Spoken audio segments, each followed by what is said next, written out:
After ditching his noble baggage last season, Arthur, now operating under the edgy alias note, embarks on a brand new adventure with Jasmine.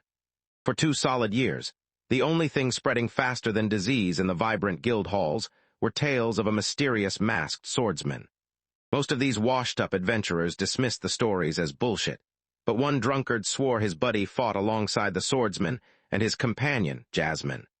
The guild morons couldn't believe legendary feats were possible without some sparkly finger-waving, even when the friend insisted the swordsman used zero magic. Rumors swirled that he was in legendary for solo-clearing dungeons, that made veteran B-class hunters cry for their mommies. Not a single one of these dumbasses could wrap their head around the simple fact that the masked figure was just a dude who was really good with a pointy stick. Naturally, their tiny, jealous brains concluded that Jasmine's constant presence meant she was the one doing all the heavy lifting. The guild adventure just assumed she was carrying this masked freeloader. Then there's this motherfucker, Termin, a walking pile of muscle and ego, who loudly claimed he could easily snap the masked swordsman in half. Meanwhile, Arthur's identity as note sparked a nationwide debate, with the most popular theory being that he was Jasmine's personal student. But that theory shit the bed when everyone remembered this student had shot up from B-class to A-class faster than a goblin on meth. Frustrated, intoxicated, and deeply insecure, the adventurers concluded that he must have just honed his skills to reach A-class. For 3 years, one dumbass in the crowd said, "For 3 years I've been stuck in C-class for 3 fucking years." As a B-class himself, he felt Termin's frustration. This masked swordsman was a walking, talking you suck sign pointed directly at their stagnation and glaring weaknesses. Amidst the rising shit-talking, the tavern doors burst open, revealing the very boy at the heart of their pathetic gossip. The masked swordsman appeared, and Termin, seeing his chance to prove his dick was massive, slammed his drink down and eagerly grabbed his weapon. His friends, who shared a single collective brain cell, urged him to calm the fuck down. Termin hurled insults at Arthur, who ignored his existence completely and just walked past him. Enraged at being snubbed, Termin swung his blade in a cowardly, lethal strike aimed at Arthur's blind spot. His strike hit absolutely nothing but air. It was unclear if the boy dodged like a god or if Termin was just that fucking incompetent. Arthur's icy glare turned and chilled the big man to the bone. It was a look that promised a world of pain. Termin, seething with rage, charged his sword with some sparkly wind magic, determined to actually hit something this time. Arthur evaded every single pathetic swing with insulting ease, not even bothering to unsheath his own blade. Finally, Arthur's patience snapped. With a swift, brutal motion, he severed Termin's fingers from his hand. The man collapsed, screaming in pure terror, as Arthur's chilling presence silenced the entire room, suffocating the adventurers with its sheer pressure. Completely unfazed, he asked the terrified waitress for a sack of rations, gathered his shit, and walked out, indifferent to the screaming fucker he had just humiliated and maimed. Arthur, smooth as sandpaper, nonchalantly blamed the slow service. Jasmine's keen eyes immediately spotted fresh blood on Arthur's mask, but he just lifted it to reassure her he was fine, as if that explained the impromptu blood splatter. That afternoon, Arthur penned a heartfelt letter to his parents.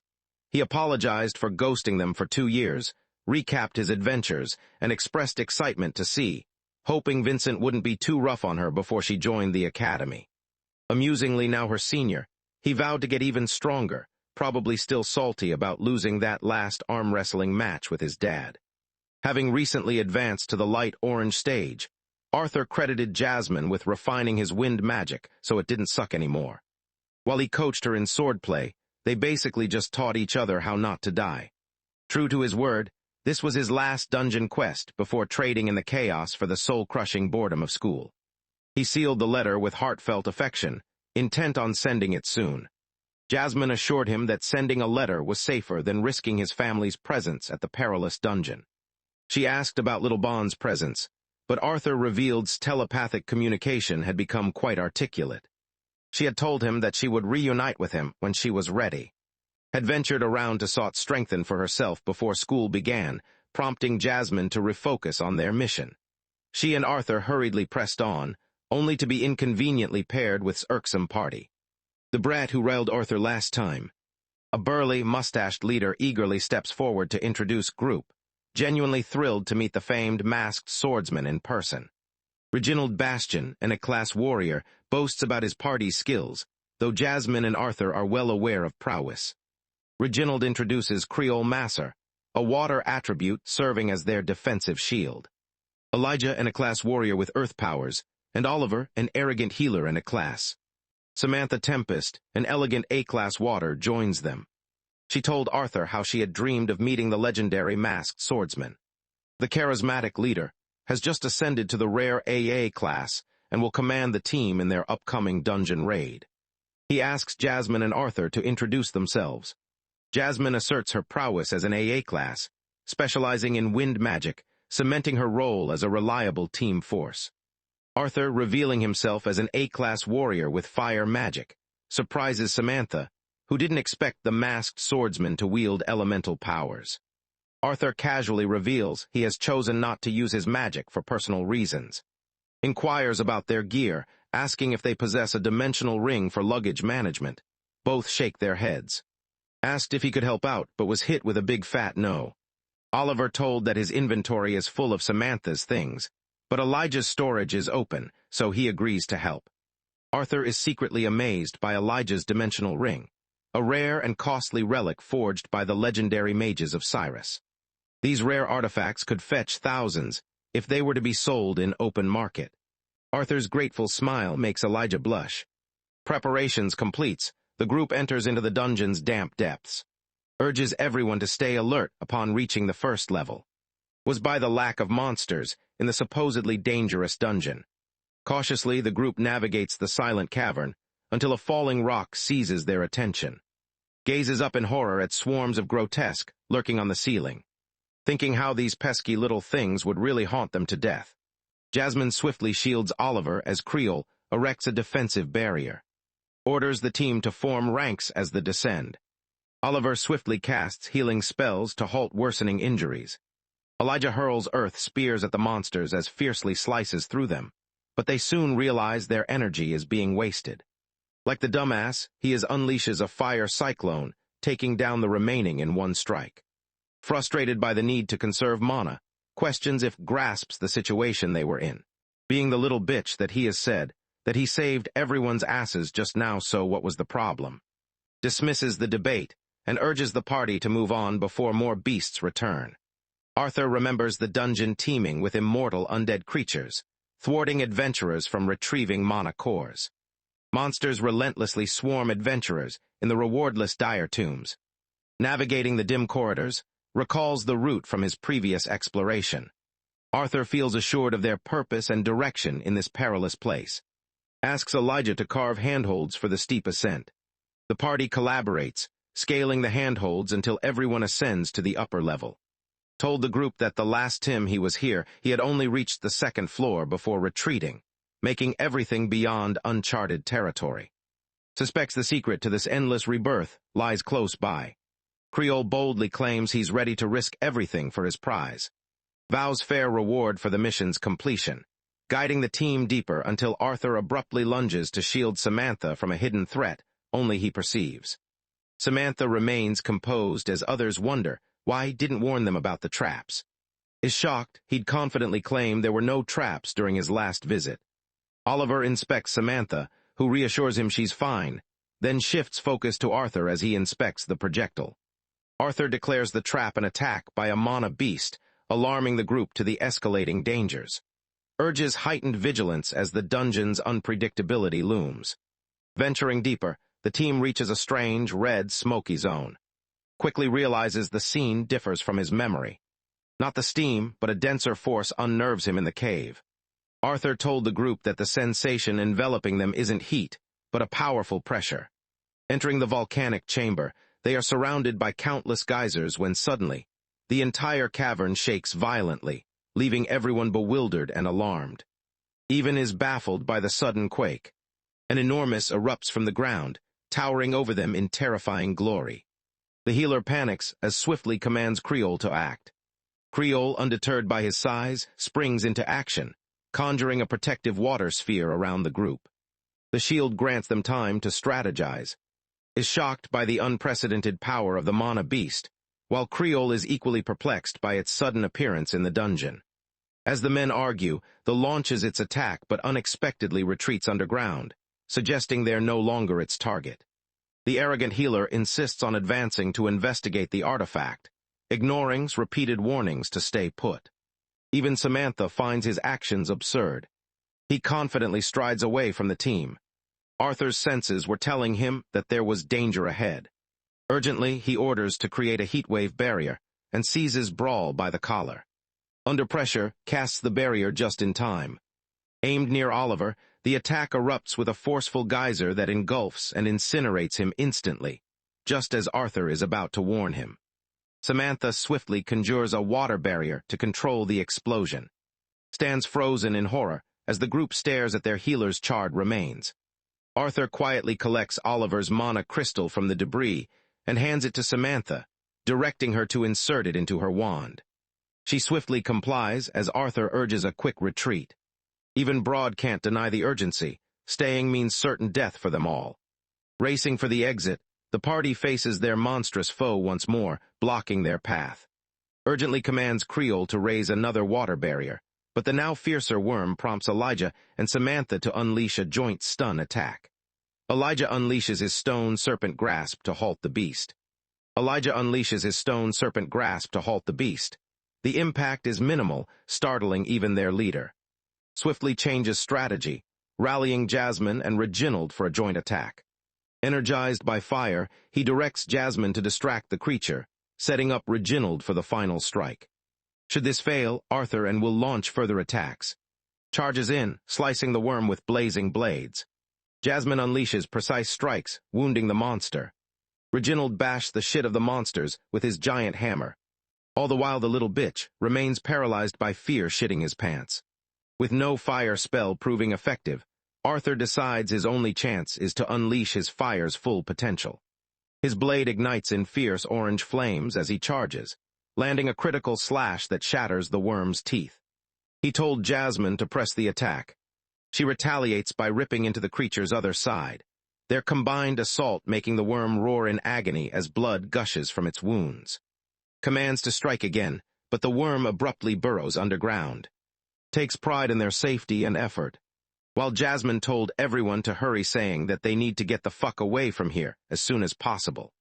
Was still high on his overconfidence, saying that the bug must have their power and was possibly gone for good. His overconfidence crumbles as the earth trembles violently again. Arthur is horrified to realize the worm's real strategy was to drive them into the path of another deadly eruption. The team swiftly erects barriers for protection. Jasmine can shield Arthur, but at the cost of leaving vulnerable. Arthur boldly sacrifices himself to protect, conjuring a timely, fierce wall of fire. As the eruption subsides, retaliates in fury, shoving Arthur aside in a childish outburst.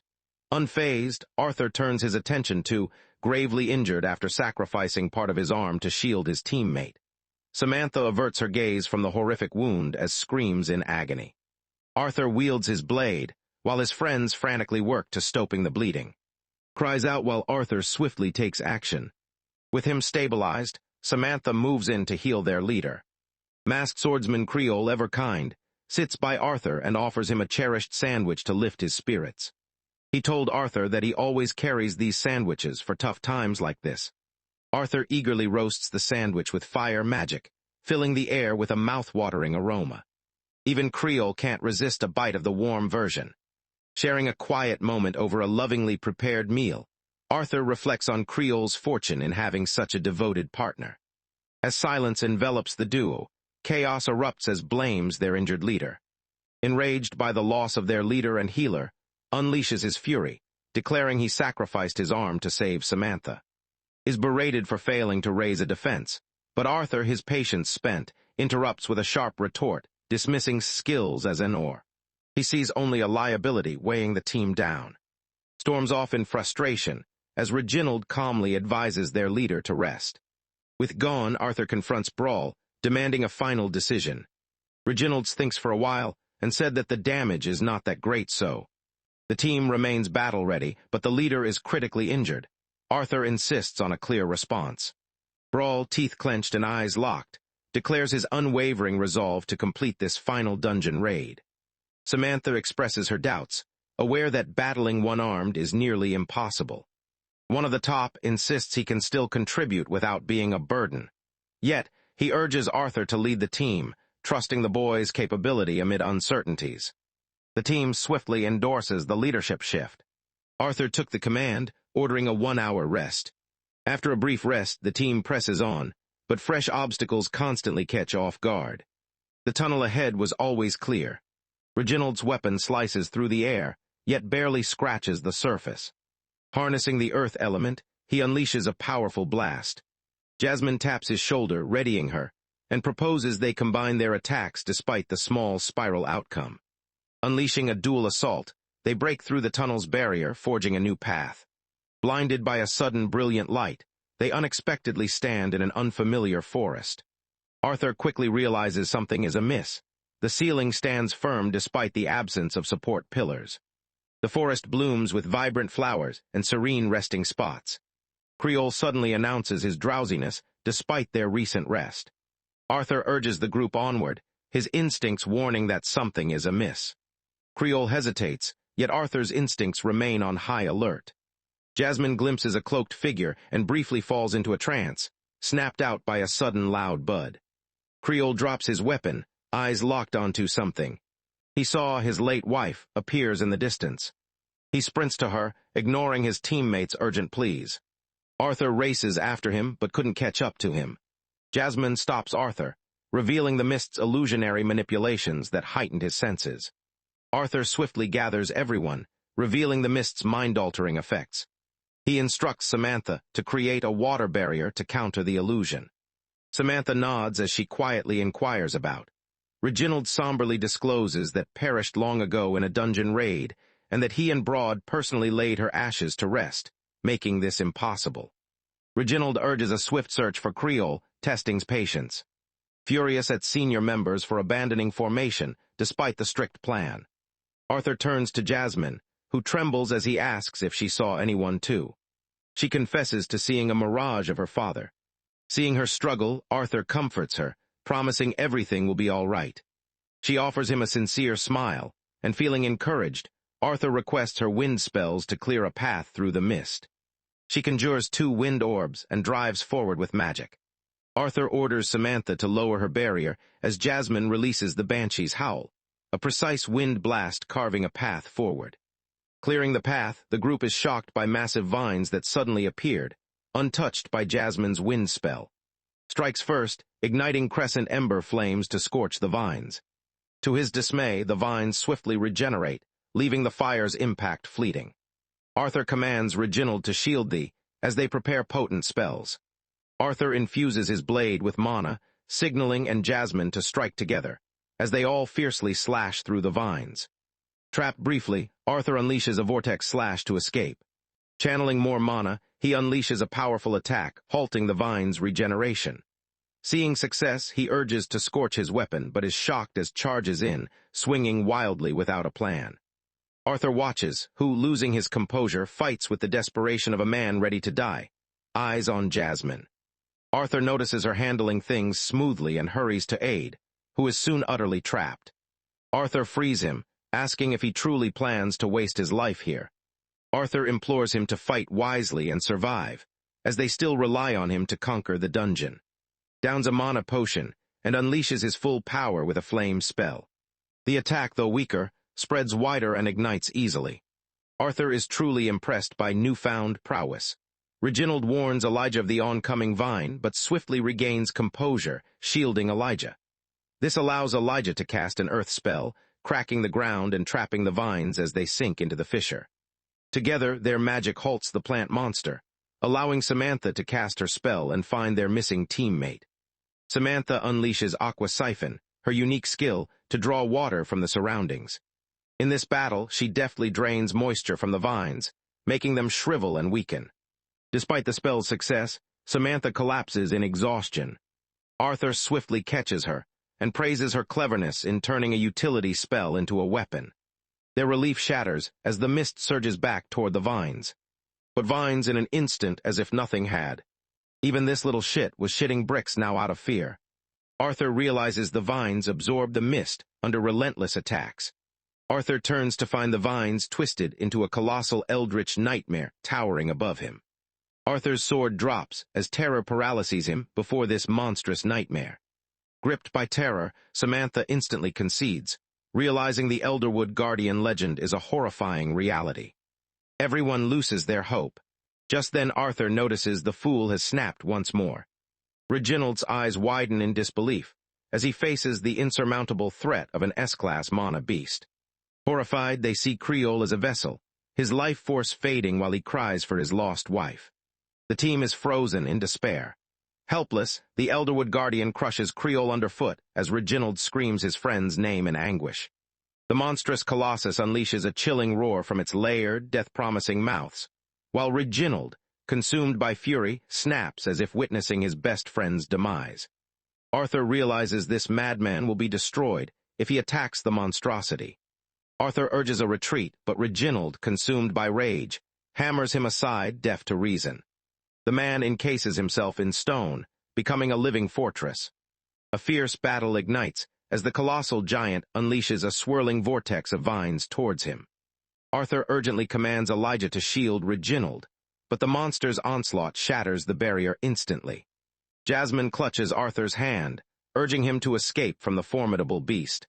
Arthur remains conflicted, his heart bound to his comrades. Elijah's barrier teeters on collapse as he sacrifices his life force to sustain it. Arthur recalls his promise to the team, while Jasmine, teary-eyed, implores him to honor her vow to his family. Jasmine clings to Arthur's promise as the barrier shatters, vowing to protect him at any cost. Reginald endures the assault, cursing the monstrous plant as he rises. Arthur knows retreat is wise, yet refuses to abandon his friends. Jasmine reluctantly agrees and readies herself to support him. Reginald clashes fiercely with the vine-clad colossus. Reginald's golem armor shreds the beast's vines, drawing a scream of agony. Meanwhile, the team was busy dodging the vines. Reginald swiftly slices through the approaching vines from behind. Still, the monster ensnares him tightly.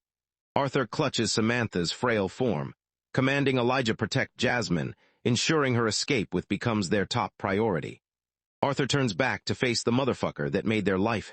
Terror engulfs them as they witness Reginald ensnared. Arthur asks to burn the vines and rescue their teammate. This little bitch aims his fire staff at Samantha. Arthur throws his body in the way to protect her, causing the spell to pierce Arthur's body.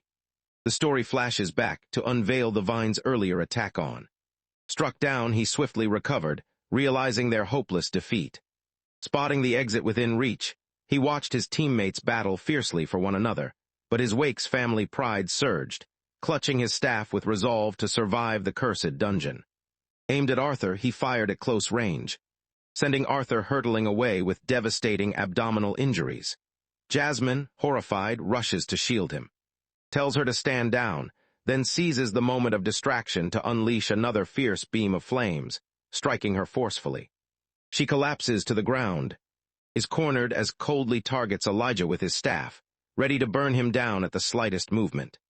Elijah asks what the fuck he is doing, but little bitch sees his life as superior, expecting his teammates to gloriously sacrifice themselves for his escape. Faces the crystal. Elijah, fueled by rage and determined to uphold his reputation, is poised to demolish. Before he acts, the Elderwood Guardian strikes him down, leaving the team teetering on the brink. The monstrous plant relentlessly tears into them, leaving their conditions critical. Elijah rejects this as his end, summoning his remaining strength to rise and forge ahead at the critical moment. The AA-class hero arrives with his sword ablaze. Flames engulf the vines, shielding Elijah. Once a leader, he now embodies the protector he was meant to be, fiercely guarding the young adventurers from death. The monstrous plant roars, yet the blazing hero marches forward, his resolve unshaken. With a fiery blade, charges fiercely, leaping to deliver a wrathful, scorching strike on the towering beast. Amidst the battle, Elijah shifts his focus to Arthur and Jasmine. His desperate final attack cleaves the Elderwood Guardian in two.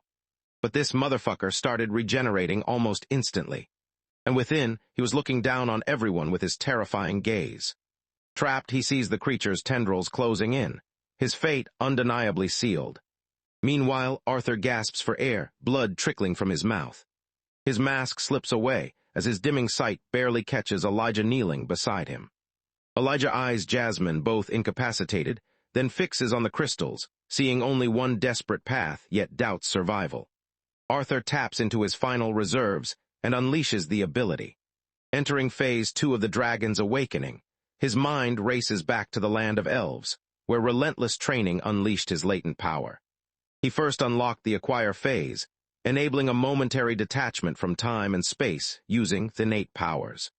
Despite depleting his mana and leaving him weak, Arthur's second breakthrough, a feat spent decades mastering, was miraculously achieved in just 3 years. This marked the integration phase. With his body transforming and hair shifting in color, his newfound power emerges. A fully grown dragon now, she defies her papa's plea to stay back, sensing his distress and soaring toward him, prepared to retreat to Vincent's if needed. But wasn't having it as she rushed to Arthur's side. Believing he'll return, she yields to his words as he limps toward the eldritch creature, climbing a boulder with determination. Overwhelmed with emotion, he casts an ice spell, channeling all his focus to freeze the S-class beast and launching the first strike, reminiscent of during Arthur's integrate phase, aiming to swiftly end the battle and reduce the backlash. With potent ice magic, he temporarily freezes the vines, but they shatter through, forcing him to cast Absolute Zero, immobilizing the creature and giving him time to channel 3 elemental powers into one devastating strike. Purple lightning surges from his palms, obliterating the beast's head and disintegrating the vines. Victory comes at a cost as he collapses, blood streaming from every wound. Mission accomplished, his life fading in distant while his family confronts their own destiny. Collapses from intense training, tucked into bed under watchful eye, when suddenly a glowing ring fills both parents with dread. His mother desperately hopes it's a malfunction, not a real warning. In the dungeon, Arthur awakens in agony, blood in his throat, as Elijah urges him to shatter the crystal in his glove. Elijah complies, unleashing healing magic that frees Arthur's frozen hands. Despite the relief, Arthur's mind races back to betrayal and the traitor's abandonment, then shifts to worry for Jasmine, gravely injured and vulnerable. Elijah stabilized her burns, but internal injuries endangered her life.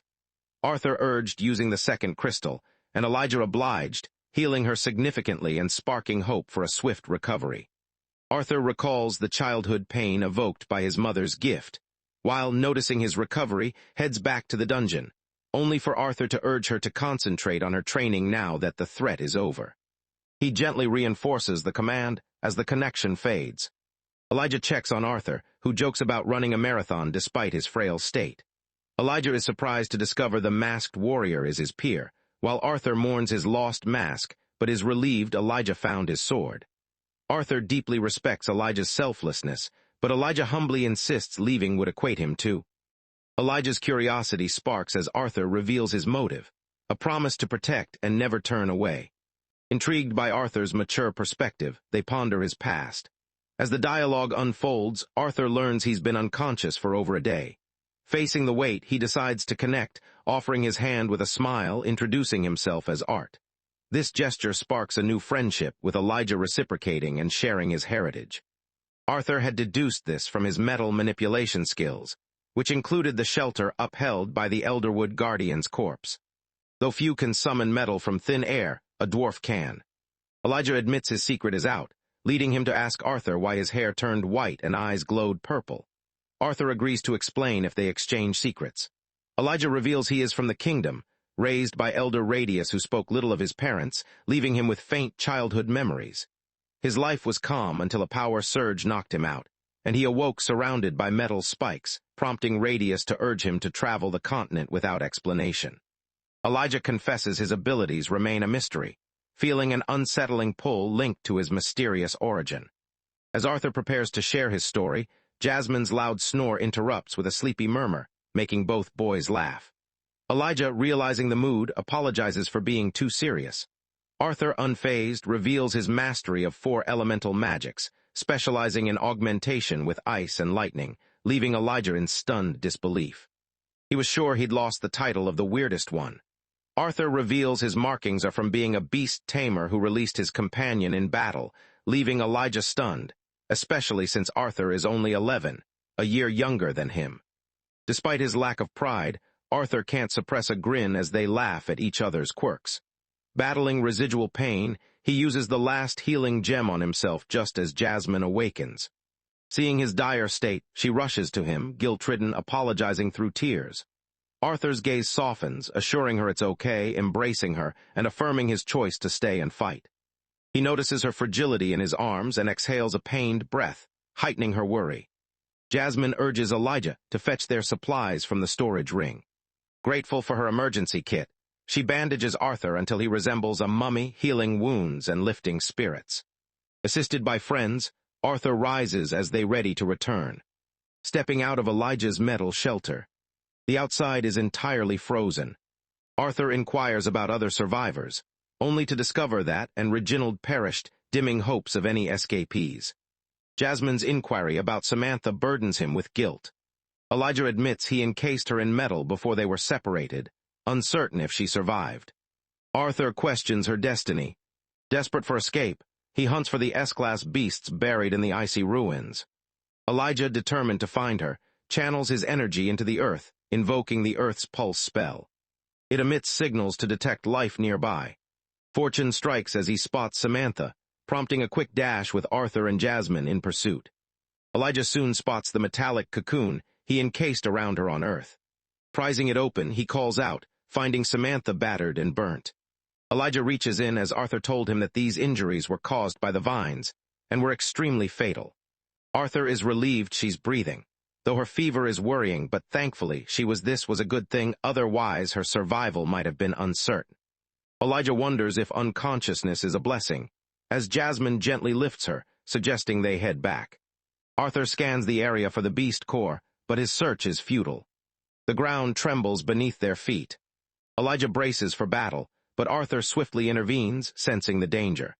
The dungeon's ceiling shatters, revealing in her majestic form amid the falling debris. Arthur is awestruck by her fierce transformation.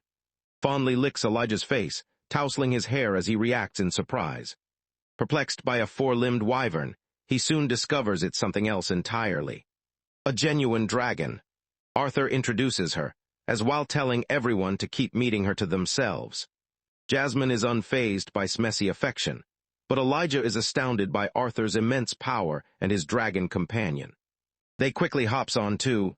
Arthur urges Elijah to climb aboard, and they escape the boss lair, landing safely outside.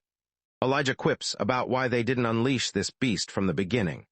Samantha awakens on the ground, glimpsing Arthur unmasked for the first time. Finding him even more appealing, Arthur gently urges her to rest and recover. She reveals securing the beast core and preserving his shattered mask, both bringing a rare smile to Arthur's face. He proposes sharing the core sale profits, but Jasmine flatly declines. Everyone shared the same thought: Arthur deserves it more than anyone. Declining any share, Arthur argues the core immense worth, yet Samantha insists he takes it. Grateful for his courage, they entrust the core to him. He expresses gratitude for their trust, checks Samantha's pulse one last time, and urges Elijah and Jasmine to seek help, as Elijah leaves his emergency bag with Arthur to ensure he's ready. Arthur discovers a mana scroll among the supplies and seizes the chance to reassure his parents with a message. With the message sent, he finds peace knowing they'll be there when he returns home. Arthur questions swift growth, suspecting it stems from devouring numerous beast cores. She confirms, revealing her relentless hunt to attain this formidable form. Intrigued, he inquires if she can still transform, and with pride, she shifts back into the tiny lizard he remembers. The familiar companion climbs up, and he gently strokes her head. Reunited but weary, Arthur's injuries worsen as he awaits help. He trusts the newly secured beast core will stabilize him until then. Leaning back, he recalls the name. Who came from a family of assholes, he recalls the stunt he has pulled causing death and almost destroyed their party. Arthur wanted to slap his stupid face, but leaves it for the future. The rescue team swiftly arrives and aids the group. Samantha races to the hospital as is pronounced dead. Arthur heals as his companions relay the harrowing tale to the... Arthur's frustration mounts as the guild delves deeper into their report, despite his exhaustion from reliving the trauma. Grants a brief respite until awakes, ushering chaos with his guard's intrusion. Jasmine and Elijah were ready to end this chapter today, but Arthur gestures for them to wait, pretends innocence as irritation mounts, questioning how they survived and accusing them of sacrificing someone for their escape. He casually tosses around Samantha's name, then labels as a mere pawn. At the height of tension, Arthur's blade slices part of Seer. Immediately protests, playing the victim, while Arthur stands, eyes blazing with fury, dominating the room with his presence. Despite warning, Arthur calmly steps forward, retrieves his blade, and feigns misunderstanding. Trembles, frozen in fear. Told his assistant to take to the infirmary, as Arthur asks for a private moment with the... Jasmine and Elijah hesitantly emerge, fearing for his life, as cautions Arthur against provoking the... Arthur's stance is resolute, as he coldly questions ability to shield from his impending transformation. Calmly states he's safeguarding Arthur and his people, warning that acting now endangers Jasmine, Elijah, and others linked to him. The family refuses to remain quiet, and formidable half-brother is beyond Arthur's current strength. Recognizing his wisdom, Arthur accepts the truth and confidently presents his terms, knowing the guild can't afford to reject him. Pledges his support. As Arthur exits to meet Jasmine and Elijah, they show relief about survival, but Arthur shifts the mood by admitting his hunger, leaving unease beneath their smiles. Arthur and face the jury. After reviewing the reports, they conclude betrayed his party, stripping him of his rank and banning him from adventuring forever. Reluctantly, he hands back his card. Arthur remains unfazed by the lenient punishment, convinced deserved harsher consequences. The panel scrutinizes Arthur's actions against, considering the threat to the family. Their ruling, ban note from the city until finishes at the academy, a decision Arthur secretly wanted despite his feigned objections. The jury upholds his adventurer status for his honor and courage. He must stay away while is in town. Fears notes hidden identity, suspecting danger. The panel agrees to record Arthur's identity secretly, with only a few aware, keeping it from the family. Seethes and protests, but nobody listens to him. Leaving, he warns Arthur to keep his distance, but was not in a mood to play. He shot a death glare. Storms off in anger, while Arthur, on the verge of being escorted out, is personally led by the panel's head. Through a secret passage, once the door shuts, it's revealed the entire scenario was a premeditated plot. Arthur appreciates their persistence, yet the court warns the truth won't stay hidden from the family indefinitely. Arthur, however, promises his vigilance beneath the facade. Another secret passage opens, hinting that this favor might demand repayment one day. The masked swordsman nods, promising never to forget their support. The elder acknowledges warning about Arthur's fearsome nature just as he opens the door and is joyfully tackled by, with Jasmine and Elijah waiting nearby. With everything settled, it's time to return home. Elijah told them that he wanted to visit Samantha before leaving. Arthur advises against it for himself, but urges Jasmine to check on her later. At the gates, Elijah realizes their paths will soon diverge. Recalling Arthur's outsider status, he extends an invitation to hang out before school starts. Elijah bristles with irritation as he explains a school, never having imagined attending one. Arthur's plan comes as a surprise. Arthur reveals that joining the academy is a strategic step to advance in rank. Elijah doubts his eligibility, but Arthur assures him he'll handle all financial and social hurdles. Elijah just needs to appear at the school gates. Arthur instructs Jasmine to take Elijah home, as he needs to handle other issues. Elijah agrees, citing his presence at the academy and expressing gratitude to Arthur, whom he proudly calls a friend. Once they depart, Arthur confronts for hiding, thanking him for successfully manipulating the judge while keeping in the dark, thus managing the situation for now. Arthur tells that despite resolving the chaos, a great warrior's life was still lost. Declares peace, tossing Arthur a hefty gold pouch as a farewell gift. Money that transforms lives. Trouble seeks Arthur only if he allows it. His only worry is if Saw, who answers by transforming again, showcasing her dragon abilities. Later, Arthur adjusts his hair and enters a magic shop to buy a dimension ring. He feigns ignorance as the shopkeeper cautions about the high cost. Arthur casually unveils his gold, leaving the man speechless. He invests his gold in a ring just large enough for a sword and beast core. With his preparations complete, lost in thought on the way to Hell's Day Manor, he ponders his 2 years under a new identity, gazing out the window and contemplating academy life ahead. Night falls as he returns home, met by tearful glare and mid-sentence scolding for his prolonged absence. Arthur beams, embracing her tightly, proud of her growth, yet suddenly dreading the day she might start dating. A shiver races down his spine. His parents embrace him warmly, quips that his son's hair is the only thing gaining strength. His mother hugs him tightly, overjoyed he's safe, as they tease each other. Vincent and the others warmly welcome him back. While Arthur showers, he discovers a letter from Jasmine. She embarked on a new mission, guided by a terse, emotionless letter. Like her, he regrets missing the chance to say goodbye, but at least he knows where she is. Vincent excitedly announces nearing 1-year milestone at Academy. Arthur feels relieved. Vincent thanks Arthur for his unwavering support, while Arthur hints at a future request, eager first to hear tale of the dungeon. Arthur hesitates, then unfolds a gripping tale that visibly shakes Vincent. He astonished them by single-handedly defeating an Elderwood guardian. Arthur inquires about his father's progress and learns, remains trapped at Dark Orange despite ongoing mana purification. Arthur hurls the leftover beast core to him, saying, though the core remains potent and could aid his breakthrough, hesitates to embrace such a prized gift. Stunned by Arthur's decision to part with a lucrative S-class core, Arthur desires his father to catch up, while noticing Arthur's progress to Light Orange, vows to surpass him in their next spar, fueling their ongoing rivalry. Elijah finds tranquility in a shower, interrupted by Arthur's abrupt entrance with pajamas, unfazed as Elijah slams the door. Arthur inspects his mask, reflecting on the past 2 years. Notes she's now taller than him as Elijah asks why she took so long. Arthur reveals he was aiding Vincent in securing Academy sponsorship. Elijah is ecstatic to finally become a student.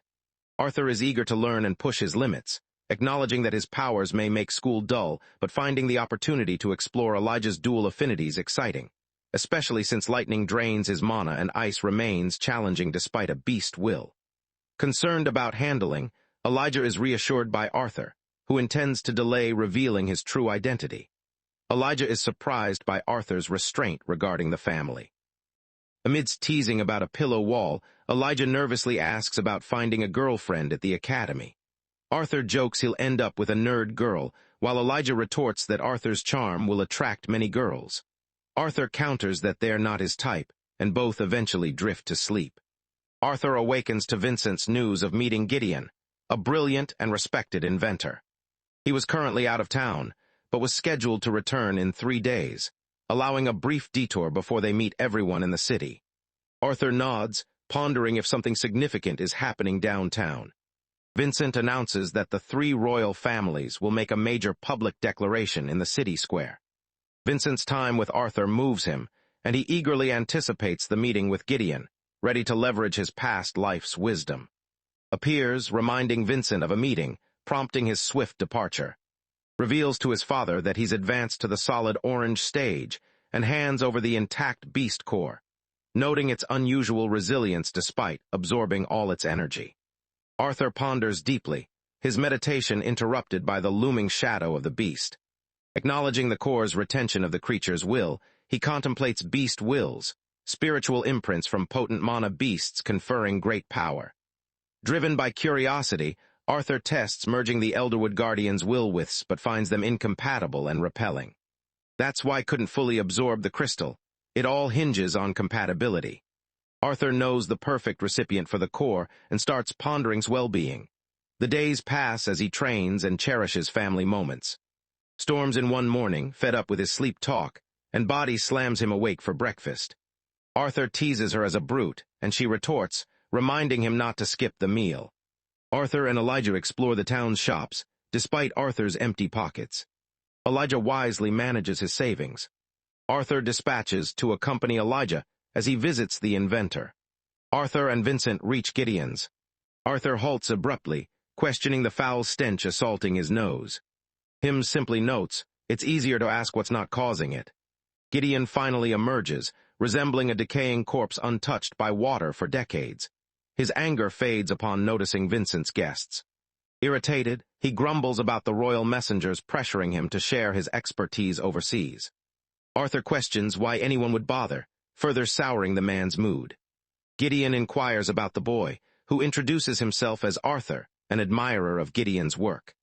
The inventor dismisses apprentices, but Vincent explains Arthur's voluntary arrival, prompting Arthur to present a sketch to solve Gideon's travel problem. Gideon initially dismisses the drawing as childish, until he spots the innovative steam engine design. An idea so fucking out of the world that couldn't even imagine it. He quickly skims through it and finds that there was something missing. Arthur confesses to Gideon that he's crucial details, promising to disclose them once their deal concludes. Gideon, realizing Arthur's uniqueness, sets aside his annoyance and instructs him to find something suitable for his intellect. Hims unveils a lustrous ironized diamond, boasting 5 times the mana capacity for its size, according to the inventor. Yet Arthur stays indifferent. Gideon unveils more treasures, including a secret mirror unseen by others. Arthur dismisses each item with such indifference that Gideon almost drops and shatters the mirror, saved only by Hem's quick catch. Vincent looks on, stunned, as Arthur continues to reject the premier creations of a world renowned. In despair, Gideon unlocks his deepest vaults to unveil his greatest treasures. Protests their purpose, but the old man, frustrated, ignores him. The butler arrives with 2 ornate boxes holding royal pendants. Arthur inspects one and instantly recognizes the phoenix worm silk. Stun both men in the room. Even Vincent's unaware of them. Gideon reveals that phoenix worms, as rare as dragons, are S-class mana beasts known for self-preservation, inspiring the pendant's creation. If something were to go wrong, the pendant creates a shield, then uses its mana to teleport the wearer to their subconscious sanctuary once broken. Intrigued, Arthur inquires about its activation count. Gideon confesses uncertainty, but shares he used 5 rare phoenix cores, estimating each pendant can safely activate twice. Arthur ponders gifting the pendant to his mother or sister, recalling its royal lineage. The inventor affirms the royal houses supplied the cores, but now he shows little interest in them. Arthur's invention and the boy's true motives are what truly matter to him. Arthur pretends it's a birthday gift for his sister, but Gideon sees through the act. Arthur demands to his true intentions before revealing more of his design. Gideon told him that he'll learn during the public announcement. Arthur demands the unvarnished truth, not sugar-coated announcements. Gideon wonders if the boy would cancel the deal, but Arthur, smiling defiantly, ignites his drawing, ready to burn it if needed. Gideon concedes, allowing the determined boy to claim both pendants. Last year, royal families began to consider a second continent beyond. Arthur is stunned, while Vincent, privy to insider rumors, is caught off guard by their confirmation. Arthur demands proof, and Gideon, slightly miffed, insists they have the evidence to back their claims. He told him that they found a rare artifact linked to a beast years ago, a creature camouflaging so flawlessly it appeared invisible. Vincent is stunned, questioning how it was discovered. Gideon thinks how an adventurer, by sheer luck, accidentally killed the beast while targeting another, leading to the artifact's recovery. Even he couldn't grasp its full complexity, with its purpose known only to the royal families. Arthur's threat to destroy the blueprint provokes Gideon to unveil the artifact's purpose. It captures motion and still images with perfect precision. Vincent asserts it's sufficient proof, yet Arthur doubts, noting even Gideon, the top artificer, couldn't figure it out. Gideon defensively claims that if he can't decipher it, no one on this continent could have made it. Arthur argues that claiming another continent exists solely because of Gideon's failure is foolish. Gideon reveals the artifact holds records of all 3 kingdoms, hinting at its otherworldly origin. Arthur stays calm, while an agitated Gideon warns of the peril if powerful mages and inventors lie beyond. Arthur takes it anyways, valuing facts over speculation, confident that his steam engine will reveal the truth. Later, Vincent notices Gideon's unexpected joy after getting the blueprint. He struggles to envision a steam engine powerful enough to propel a ship across the sea. Arthur said society's dependence on mana, neglecting technology's potential, while Vincent rambles on irrelevantly. Arthur marvels at trading harmless tech for powerful weapons, yet the discovery of a new continent thrills him even more. Telepathically informs she's coming. Elijah wraps up his shopping and joins the group. Eager for the kingdom's unification news, Arthur suspects it's linked to the second continent's discovery. Vincent upped the announcement until they suddenly encounter a disturbing scene. A boy is brutally kicked and mocked for his short stature and mana use. The bully orders him to release his mana, and when he refuses, he starts beating him with a pipe. Elijah swiftly tackles the attacker, ensuring the injured kid's safety. The asshole then slaps Elijah. Vincent proposes alerting the guards, but Arthur stops him. Just then a thug spots the Dwarf Kingdom symbol on Elijah's uniform, changing the mood instantly. They claim he's shielding his own and yank his hair. Elijah struggles in the fight. Arthur's approaches with murder in his eyes. Meanwhile, inside the royal carriage, Prince bristles at the low-profile journey, deprived of his parents' presence. The guard assures him of impenetrable security. Subtly noting Princess' desire for discretion, decided to attend solely due to interest. Quips that it's a miracle she's survived in the royal household, suggesting she'd be overwhelmed by books without him. She retorts that she's only there because his first choice canceled. Dismisses it and laments leaving his rare, untamed lion-type mana creature behind. Seeking views on his beast, but she wasn't paying him any attention because she's already fixated on someone. At the plaza, Vincent, in a panic, leaps between them, fearing Arthur is about to commit murder. Bullies taunt him as an old man, striking a nerve as he strives to protect the kids. Arthur calmly calls his name and politely asks him to move aside. Vincent shivers, realizing that those punks are doomed. A green-haired fool swings his pipe, only to be floored by a single crushing blow that leaves the others paralyzed with shock. The strides forward, overconfident in his noble sword technique, boasting of a generational move. He attempts to deceive Arthur with a sudden feint, launching an ultra-fast lunge. Arthur effortlessly sidesteps, then smashes the kid with a mana-reinforced pipe, shattering it with a powerful blow. Arthur steps forward, fists clenched, ready to end the fight. The leader mocks him and prepares his trident's fist technique, but as Arthur draws near, his calm, deadly blue eyes strike fear into, reminding him of his father's presence. Despite this, charges, only to be met with a brutal punch that floors him. Bleeding and determined, he channels magic for another attempt. An icy shield materializes, deflecting the blow entirely. Princess steps forward to shield them. Her sudden arrival stops the chaos, freezing the scene, just as demands answers. Panicked, the bullies drop to their knees, pleading for mercy. They insist they were peaceful until Arthur suddenly attacked. Elijah attempts a defense, but interrupts, declaring they were the true victims. Elijah quietly aids the dwarf boy, while sees his injuries and immediately detects the bullies' deceit. Her brother believes them and starts interrogating Arthur about the truth of their claims. Arthur dismisses the oblivious with indifference. Seeing this, the bullies believe Arthur was done for. The royal escort blocks Arthur, ensuring he properly addresses the prince. Arthur seizes the knight's hand and was ready to break it in half. The knight admits his harsh language flares up against nonsense, but Arthur's strong grip unsettles him. Vincent swiftly intervenes, clarifying that Arthur accused the bullies of lying. Can't believe Vincent is here. Vincent says they stumbled upon the scene on their way to the announcement. The dwarf boy's bloody cough reveals the truth. Can't overlook the fact that someone's gravely injured. He turned to the bullies and asked them for their identities. Declares himself as House Trident's first son, causing to pause, aware of their significant support to the royal family, despite being the aggressor.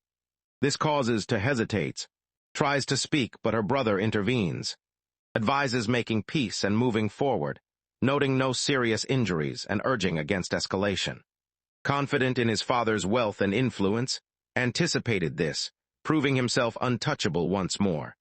Arthur refuses to let it go, quickly asking Uncle Vincent about the communication scroll. Upon grasping the situation, Arthur promptly contacts the director of Academy, prompting to scoff. Irritated and expecting Vincent, thinks Arthur looks foolish for involving someone so high-ranking. Her tone shifts from cold to warm, flirtatious upon realizing Arthur is speaking, leaving everyone else behind. Arthur reveals Trident and his group are racially bullying students and wielding deadly magic in the city. Panic strikes the offenders, making them nervously glance at each other. Feigns ignorance, casually asking what he did wrong, sparking a flicker of hope in him. Convinced her allegiance is to his family's wealth, he discreetly threatens to leave the academy, believing a loan might convince her. To his shock, unhesitatingly sides with Arthur, instantly declaring the expulsion of and his group. The prince approaches Arthur to apologize for his earlier judgment. He confessed to acting impulsively, not embodying the dignity of a true prince. Arthur regrets losing his temper, but the prince admires his resolve, expressing relief that those troublemakers from House Trident are finally gone from the academy. After talking, the prince returns to the carriage, remarking on Arthur's oddity, acknowledging his strength yet sensing deeper layers beneath. His sister, suddenly distracted, stands up and invites Arthur for tea once they're back at school. Arthur, with no reason to refuse, calmly accepts the invitation. Behind him, Elijah watches, jealousy barely concealed, as the typically aloof princess shows genuine interest, leaving him and the prince equally stunned. In the heart of city, a curious crowd awaited a life-altering announcement about a newly discovered continent, but was thinking about something in his mind. Arthur was troubled by the idea that another land had been secretly studying, using disguised mana animals and strange recording devices, and he questioned his drive to expedite connection to this distant continent. If these people constituted a genuine threat, securing Sedge, even by a preemptive strike, may be critical. Lost in thought, his mother sensed his unease and asked if something was wrong. He quickly reassured her with a smile that all was well. She warmly assured him she would always worry, but never hinder his pursuit. Arthur wanted to tell her that she has nothing to worry but couldn't lie. He thanked her softly, filled with gratitude. Suddenly, mages conjured a radiant screen above the crowd, offering a clear view as the king took center stage alongside other leaders. The king addressed the crowd, recognizing the enduring human-elf conflicts and the dwarves' role as mere business allies. They resolved to abandon this mindset.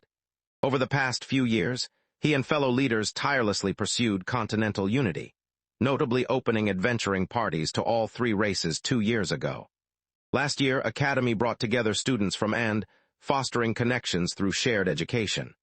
Arthur was troubled by the idea that another land was secretly studying, with disguised mana animals and strange recording devices, and he questioned his desire to connect to this distant continent. If these individuals posed a genuine threat, securing Edge, even through a preemptive strike, could be critical to foster cooperation for the continent's survival and future growth. The crowd erupted with enthusiastic approval, clearly supporting the message. Elven kings stepped forward, honored to partake in this historic moment, echoing the human king's words. Despite their growing unity, much within its borders remains unknown. Untamed lands loomed, highlighting their limited knowledge. But his announcement was crucial. They had found undeniable proof of another continent across the seas. The crowd erupted in frenzy. He reassured them, confirming the continent's existence despite lingering questions. They were stunned to discover that the enigmatic land had also tried to contact, despite neither possessing the technology to close the gap. Amidst the shocked murmurs, the king urged unity, declaring pride in their shared homeland despite differences, hoping future generations would embrace this bond. He questioned the crowd's belief in the vision, and after a moment of silence, they erupted in applause, affirming their support for the future. A groundbreaking initiative was unveiled, steering a new era of exploration and alliances. 6 exceptional individuals were appointed by the royal families to protect and represent the continent, chosen for their courage, wisdom, strength, and leadership. The 6 lances emerged as symbols of unity and guardians of its future. Each was given a unique ring that represented their function and was known across the continent. The identities were revealed. Earthborn and Baron. His name startled the audience, freezing Elijah in disbelief. Arthur tensed, reliving unpleasant memories of his brother, betrayal, and escape from justice. Now exuded power and prestige. Arthur sets aside his worries for the day, focusing on his little sister's birthday.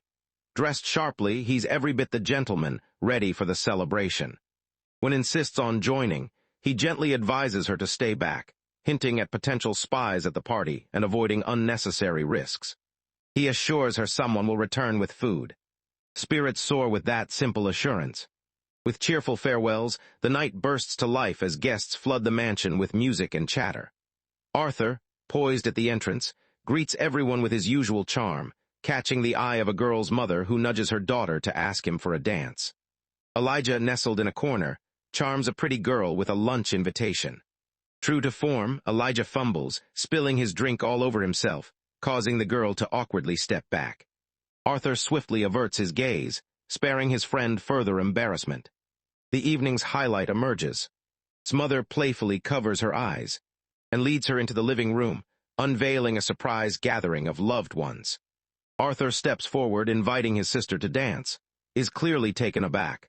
The father signals the musicians, and as music fills the air, the siblings begin their graceful dance, captivating every guest with their flawless and emotive performance. Amidst the festivities, Gideon, the ever-inventive genius, unexpectedly arrives. He's here to discuss business, even at a birthday party. The scene cuts outside. A lavish royal carriage halts at the estate, remains inside, ensuring this moment shines undisturbed. She discreetly sends her servant to deliver a gift, allowing the family their time. Meanwhile, inside, Gideon pulls Arthur aside for a private conversation. Arthur, already cautious, questions if the trip was solely for council matters. Gideon shakes his head, admitting that he brought a gift, but more importantly, that the council has approved Arthur's blueprint, and that building has begun. The ex-monarchs now refer to themselves as the council. Arthur congratulates Gideon on his well-deserved triumph, but Gideon dismisses fame and fortune as mere tools, seeking something more valuable than the council's reach. Gideon's admirers swarm him, granting Arthur a second of until arrives, breathless and apologetic for her delay, to which Arthur reassures her swiftly. Acknowledging her hectic schedule as student council secretary, he warmly greets her, noting how long it's been since they last met. Now standing face to face, notices Arthur's new height and they start catching up, with Arthur admiring her progress from sneaking meals with the staff to thriving at top academy. Playfully glares, thinking he's teasing her about her past escapades. Arthur sincerely acknowledges her growth, observing the intrigued gazes of the boys around her. Gets flustered and told him that she doesn't have a boyfriend. Arthur, oblivious to the hint, chuckles and offers to vet any guy she brings home, cautioning he won't be easier to impress unlike his father. His face falls, stung by Arthur's continued oblivion. Gideon arrives, bows, and gracefully departs, offering them privacy. Gideon mocks Arthur for his constant female company, highlighting his genuine interest and questioning his intentions with her. Arthur calmly suggests that feelings stem more from gratitude and a hero complex than true affection, saying that she'll realize this in time. Gideon dismisses Arthur's, redirecting the conversation to his true intent, securing Arthur's mind with the council's resources. Arthur regretted giving the steam engine plans since he didn't want to interrupt natural evolution. Gideon, seeing untapped potential, feels Arthur has bigger aspirations. Exhausted, Arthur asserts unequivocally that he has no desire to pursue personal goals. Gideon quickly suggests a compromise, periodic consultations in exchange for unwavering support as Arthur's supplier of artifacts and resources. After a moment of deliberation, Arthur agrees, sealing their agreement with a handshake. Amidst the birthday gifts, eagerly unwraps each one as Arthur's attention is drawn to a peculiar package. Eagerly tears open the oddly shaped package, revealing an exquisitely crafted elven bow and arrows, with a folded letter beside them. Arthur reads the letter, while admires the elegant weapon. Arthur remains puzzled over the sender, but we know it's his future. Extends her hand, demanding the gift from her brother. Arthur grins, unveiling 2 small jewelry boxes, one for their mother. Discovers the phoenix feather necklace Arthur received from Gideon, an enchanted pendant meant to protect them in Arthur's or their father's absence. Mrs. appears shocked by the extravagant necklace, as their father calmly reveals only 2 exist on the whole continent. Arthur tenderly clasps the necklace around his neck, wishing her a heartfelt happy birthday. The scene transitions to a high-security facility exclusive to council members, where Arthur walks alongside Gideon with special access. Amidst their casual conversation in the facility, Gideon casually notes Arthur's recent, quietly passed birthday. 4 months have swiftly passed since celebration. Despite the delay, Gideon gifts Arthur a small box. Arthur thanked him for making it for him. Gideon dismisses it, saying that it's nothing in comparison to Arthur's assistance with the steam engine project. He mentions a persistent concern. Did Arthur hide 2 elemental affinities, hinting he might secretly be a quadri-elemental mage? Arthur's confirmation hits like a punchline, leaving Gideon breathless as he realizes the bracelet he gifted was meant to suppress half of Arthur's magic. Bewildered, he questions Arthur's timing, to which Arthur smirks, revealing that impressing Gideon increases his chances of freebies. Gideon, stunned by the earth-shattering revelation, demands proof, which Arthur eagerly offers. The shipyard's rapid progress leaves Arthur in awe. The ship was almost completed. Gideon boasts that by the time Arthur starts his first day of classes, they will be ready to set sail. Alone now, Arthur marvels at Gideon's incredible speed. In just a few months, Arthur is struggling to comprehend the construction of a steam-powered ship. He abandons informal training after becoming aware of the dangers of the continent. Armed with Gideon's artifact, he decides to improve his wind and earth magic to match his fire and water abilities. Arthur, lost in thought, collides with a burly man carrying two women. A mere local thug, Arthur opts to walk by discreetly, but the man seizes him by the head, crossing the line. Arthur initially maintains his composure, ignoring the taunts, but physical contact pushes him over the edge. Arthur's lethal glare halts the man, suddenly cautious of his provocation. As the man brags about teaching at academy, Arthur freezes. With a flick of his wrist, he drops a pendant at the man's feet, leaving him stunned. The brute didn't notice Arthur taking it. Speechless and shaken, the guy watches Arthur walk away. Arthur arrives home and skillfully calms the chaos as his sister and tackle him, lifting them gently with a breeze of wind magic. He asks about their parents' whereabouts, and replies they're in the living room with Elijah, examining a package from Academy for both Arthur and Elijah. Arthur discovers his official uniform, feeling the weight of his journey from lost child to king, baby, and now Academy student. As dawn breaks, Elijah attempts to rouse him by poking his feet, prompting to leap onto Elijah, leaving clawed marks on his cheeks. Arthur rises to get ready for school, while Elijah stands dressed and waiting. Buttoning his uniform, Arthur is questioned by Elijah about his choice to attend academy as a scholar mage rather than pursuing battle magic. Arthur seeks deeper magical knowledge, but Elijah warns that choosing a scholar's path might clash with more combative mage students. He's anxious Arthur might hospitalize half the students for disrespecting him. Arthur shrugs, vowing to behave. Sulks over breakfast, clearly unhappy about not attending the academy yet. Her brother's uniform only fuels her desire. Arthur and Elijah get ready to leave after breakfast. Arthur warmly hugs his parents, playfully ruffles hair, and reminds everyone to wear the pendants he gave them. His mother and sister proudly flaunt theirs. His father, eager for inclusion, asks if his son has any final words for him. Arthur smirks, warning him not to torch the house during training.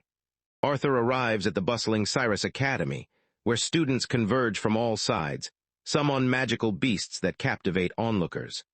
A senior commands the crowd to line up before the grand white building for the entrance ceremony. Students must attend and approach the front desk individually to check in. Arthur approaches the registration desk, leaving the receptionist speechless at his rare wind and earth affinities. She quickly regains composure and signals him to proceed. In the packed auditorium, Arthur and Elijah weave through the buzzing crowd to find two seats. As they settle, Academy chairwoman takes the stage. Her piercing gaze locks onto Arthur, punctuated by a knowing wink. With a snap of her fingers, the room falls silent. Arthur is stunned by her commanding presence, not from doubt in her strength, but from witnessing such influence firsthand. She apologizes for the abrupt silence, joking about her voice not carrying as far at her age. After her introduction, she skips the usual formalities, noting this moment calls for a personal touch.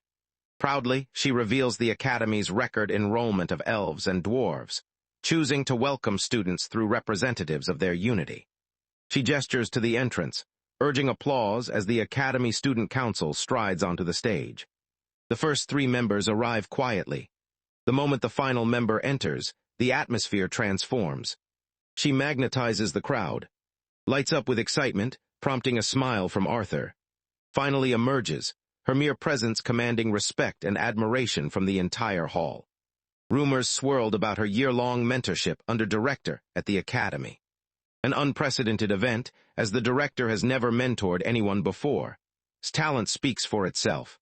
Steps forward and congratulate the newcomers on their admission to the continent's top magical academy. As a fellow first year, she offers her year-long observations of the Academy's structure, emphasizing both academic problems and persistent biases against scholar mages. She emphasizes that if minor uniform differences can cause division, racial differences could be even more divisive. She urges students to abandon inherited prejudices and draw inspiration from the royal family's unity in forming the council. Her heartfelt speech earns thunderous applause, leaving Arthur stunned as proudly calls her Mama. He mentally notes to inquire later. Elijah is clearly smitten, while Arthur remains unsurprised by his irresistible charm. Once the ceremony ends, students flood outside for fresh air. A nearby commotion erupts. Students taunt a dwarf over his height. Elijah, exasperated, intervenes. Arthur observes from afar, contemplating the immense task faces in eradicating such behavior.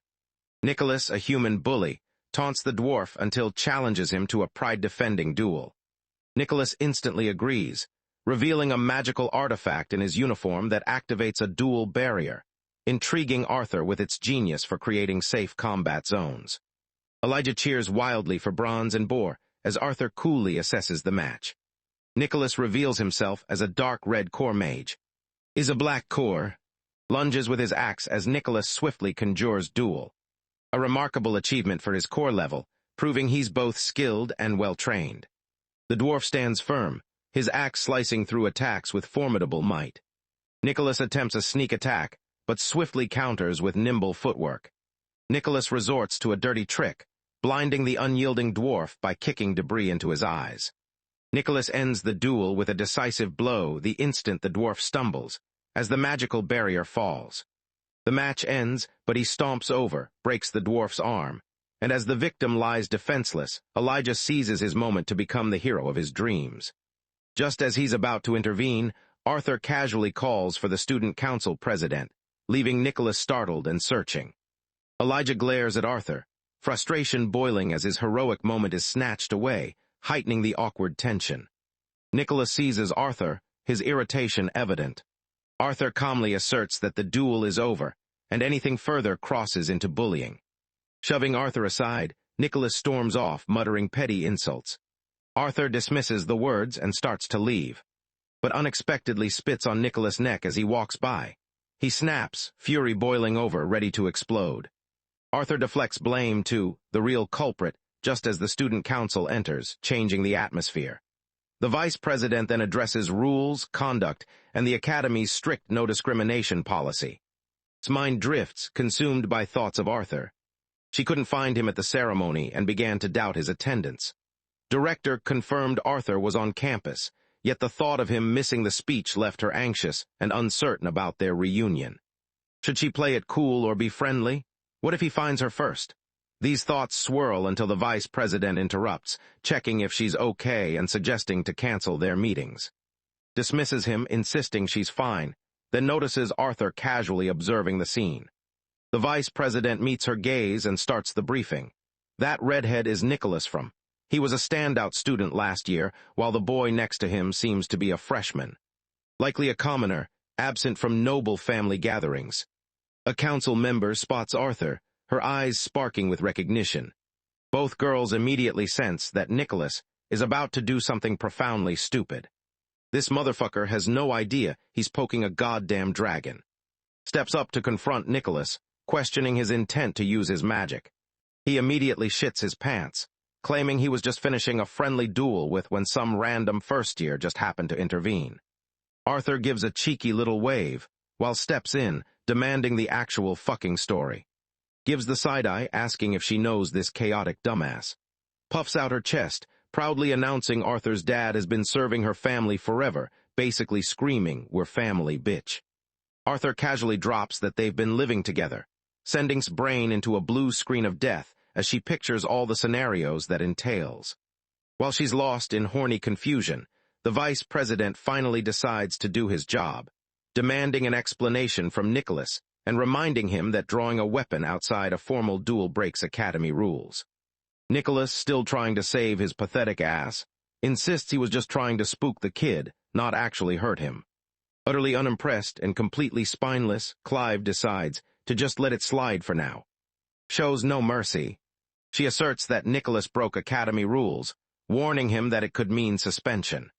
Had he actually harmed anyone, she warns, expulsion would be the least of his fucking worries. Finally admitting defeat, Nicholas mumbles a pathetic apology for being an angry little shit. Arthur ignores him so hard it's practically an art form, while calmly informs Nicholas that his fuck-up is going on his permanent record, and he should piss off before things get worse. As the losers retreat, immediately turns on Arthur, pissed that he caused a scene on day one. She remembers director mentioning Arthur's wish to stay under the radar. This isn't helping at all. Disappointment floods Arthur's face. He argues she's judging from a brief encounter, stressing he never meant to fight but remains firm, insisting he should have anticipated the consequences. Arthur holds his ground, pointing out that the dickhead Nicholas was about to rearrange the dwarf's entire face. Without his intervention, that poor dwarf would be a smear on the pavement. Elijah, sensing the incoming shitstorm, tells Arthur to just let it go, reminding him kinda has a point. Done with being misunderstood by every single moron in this goddamn school, Arthur just turns and walks away. The vice president, feeling his tiny authority threatened, sneers, asking if Arthur was raised in a fucking barn. Arthur sighs. Fed up with being belittled, Clive confronts Arthur once more. Arthur unleashes a powerful pressure, freezing everyone in place. Before anyone can process it, Clive is launched into the fucking stratosphere, flailing like a cartoon character. Rushes to his side while the others watch in shock as he groans on the floor. Fed up with the chaos, he silently walks away. Even dares not intervene, as his frustration lingers heavily in the air. After fucking up spectacularly, paced her dorm room. Her brain was a dumpster fire of guilt, and what the fuck was I thinking? Guilt and confusion were having a goddamn cage match in her head. Sure, she was just trying to stop Arthur from getting himself booted out on his ass for being a reckless dumbass. But maybe, just maybe, she'd overplayed her hand like a complete amateur. Still, the frustration clawed at her insides. But that was something that she had to do. He was holding a weapon. And her brain, being the traitorous bitch it was, replayed Arthur mentioning he lived with. That little tidbit stung more than on the fucking eyeball. How the hell did that even happen? Did this dude just collect roommates like they were fucking? None of this shit made any sense.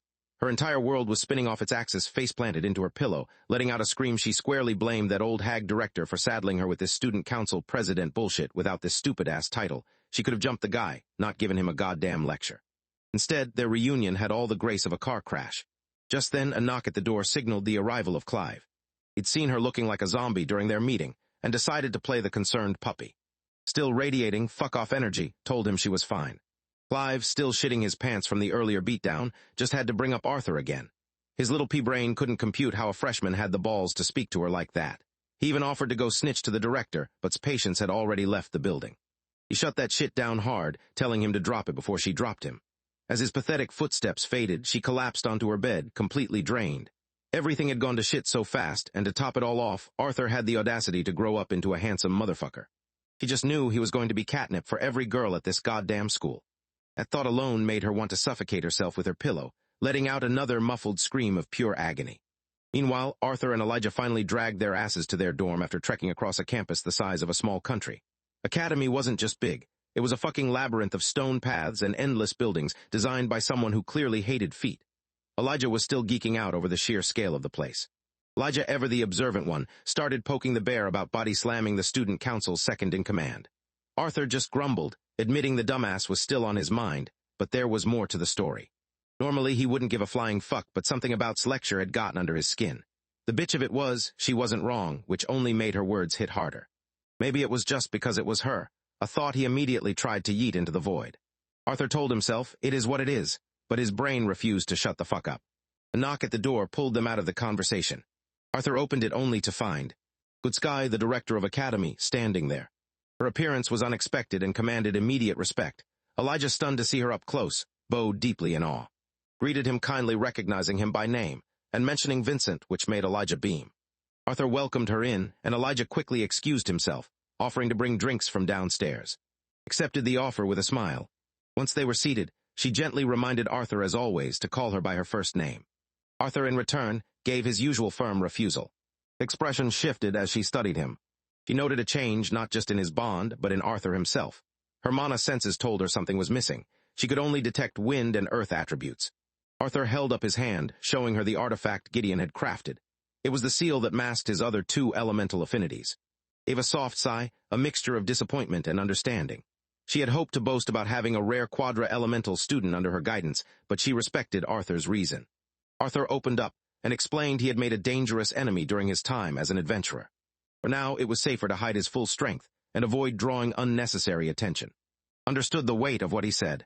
Referring to that little bitch, she remarked that calling such a powerful and influential person merely troublesome was bold, and made her wonder what kinds of enemies Arthur would eventually face in the future. Arthur couldn't help but chuckle at her ominous tone. It wasn't the kind of thing most people said to a 12-year-old. Laughed with him apologizing for sounding so grim. Arthur shifted the topic towards something that had been on his mind. Wanted her help with something more specific. He explained his wish to take higher-level monotheory classes, particularly those focused on deviance, and not to attract unwanted attention he would still attend classes meant for his age group. But his curiosity about deviant man and manipulation had grown too strong to ignore. He had hit a wall in his understanding, and unlike the other forms of magic deviation, magic was something his past world had never known. That alone made it fascinating and urgent for him to master. Listened with an amused smile. She had expected this from him. She agreed without hesitation, which caught Arthur off guard. He stared at her thinking, that was too easy. Just then the dorm door burst open, and stormed in yelling, dramatically as he accused Arthur of being rude to the director. He scolded him for daring to question her kindness, but waved off the moment and admitted she did have an ulterior motive that silenced a lot. And she told Arthur about the student council, a body that maintained order and represented the academy's best. But this year she had decided to create something different, something more direct. A group that didn't just protect the school's rules, but enforced them. Arthur blinked, confused. He asked if this kind of role was even suited for a first-year student. After all, he wasn't even officially a battle mage yet, but didn't care about anything, and simply told him that it's her school, her rules. Arthur didn't like the idea of it, so he told her that he'd skip extra theory classes, and rather he just learned from books in the library. But he was not getting out of this so easily. Grinned as she told him the books on deviance weren't available to, and even most needed to prove themselves as actual deviants before gaining access, which she noted Arthur currently couldn't do. Arthur had no options left but to give in. Elijah still standing to the side. Couldn't help but feel like he was watching two old friends having a casual argument. Battle mage simply reminded him her school, her rules. Arthur quickly backtracked, added more to her offer. The disciplinary committee wasn't just for rule enforcement. It was built with strong individuals in mind. Arthur would get teammates. He could spar with peers who could match him in strength, maybe even push him. And to sweeten the deal further, she promised him private access to a restricted training facility on campus. Arthur leaned forward. He was thinking something that she had said the disciplinary committee members were chosen for their strength. So naturally, a question followed in his mind, but before he could ask her, told him that he has nothing to worry about, as despite pressure from House to assign a seat on the committee, she had turned them down. Arthur finally agreed, but with one condition. The training facility she mentioned better be man or rich, told him that it already was. With a snap of her fingers, she tossed a set of custom-made uniforms toward him. Arthur caught it and stared at it silently. She told him that she had this uniform prepared before coming here, and the fact that she knew Arthur would agree annoyed him more than it should have. It was another sign. She knew exactly how he would do. Arthur stared at the uniform, admiring the smooth and crisp fabric, and the embroidery bore the crest of the disciplinary committee. Before leaving, told Arthur to reconcile with Tess, saying holding grudges against one's childhood friend wasn't a good look. As the door closed behind her, Elijah froze as he heard that. He turned to Arthur dumbfounded, asking him, what the heck is she talking about? Later, as they walked together toward, the conversation resumed. Arthur tried to explain, saying that he always wanted to tell him, but it just never came up. Elijah, being Elijah, tried to brush it off, but just then he thought about his own childhood friend, a girl named Garth. Arthur humored him, pretending to admire this imaginary girl. Though his deadpan reply made it clear, he saw right through the nonsense. Elijah was unable to keep back as he began listing Arthur's unintended entourage, including princess and now princess. What was Arthur's next plan for charming the gods? Arthur any flirting, and claimed he hadn't done anything. But that just made things even worse as Elijah began teasing him, saying if Arthur has been attracting female attention without effort, that meant he possessed supernatural charisma or pheromones. Elijah, who was now clinging to him, expressed a strong desire for the same powers. Their compatibility stemmed from their shared eccentricities. Arthur noped the fuck out of their clearly not wanting to deal with this bullshit. Just then he noticed something. For some reason, everyone was just staring at them, talking something among themselves. Arthur turned and said, I seem unpopular, as they quietly grabbed a table in the far corner of the dining hall, trying their best to ignore all the looks and whispers from other students. They got their food and started eating peacefully, hoping nobody would bother them. But that peace didn't last. a group of cocky battle mage students walked right up to their table. And their leader, who was acting super arrogant, loudly introduced himself as Charles II, from a famous noble family, clearly thinking they'd be impressed. Instead, Elijah just gave him a confused look and butchered his name, calling him from the Raven Poop family, which made Arthur burst out laughing so hard he couldn't stop. The insult definitely landed, because all the students nearby who were already listening in started snickering. This made Charles slam his fist on the table, demanding respect and reminding them of his noble status. But that only made everyone laugh even louder.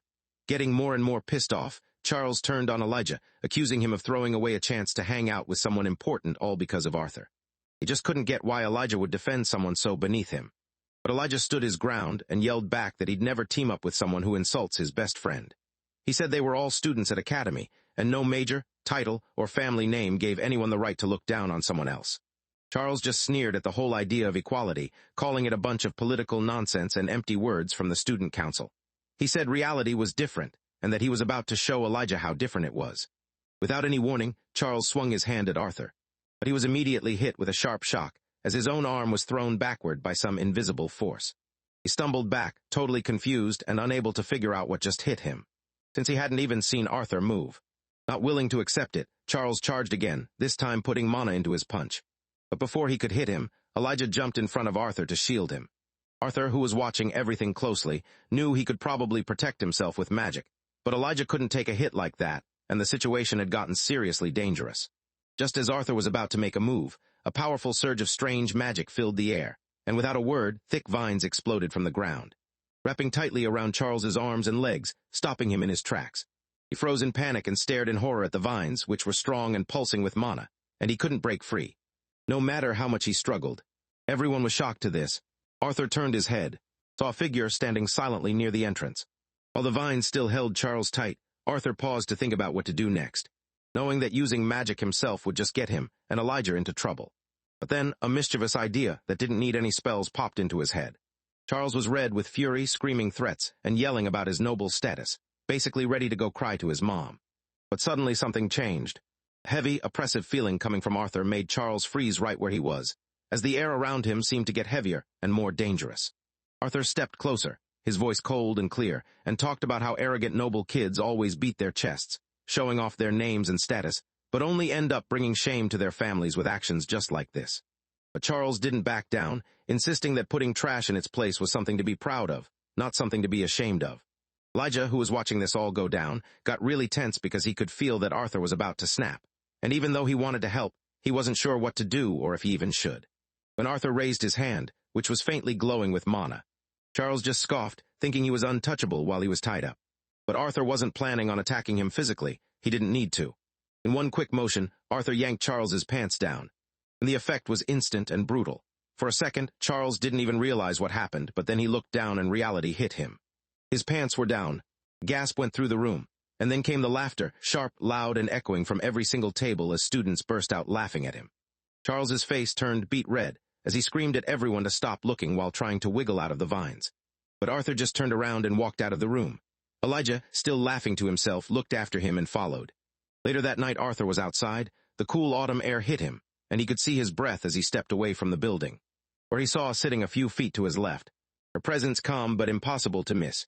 Arthur smiled and walked over to her, and gave her a nod to thank her for what she did, and even though didn't say anything at first.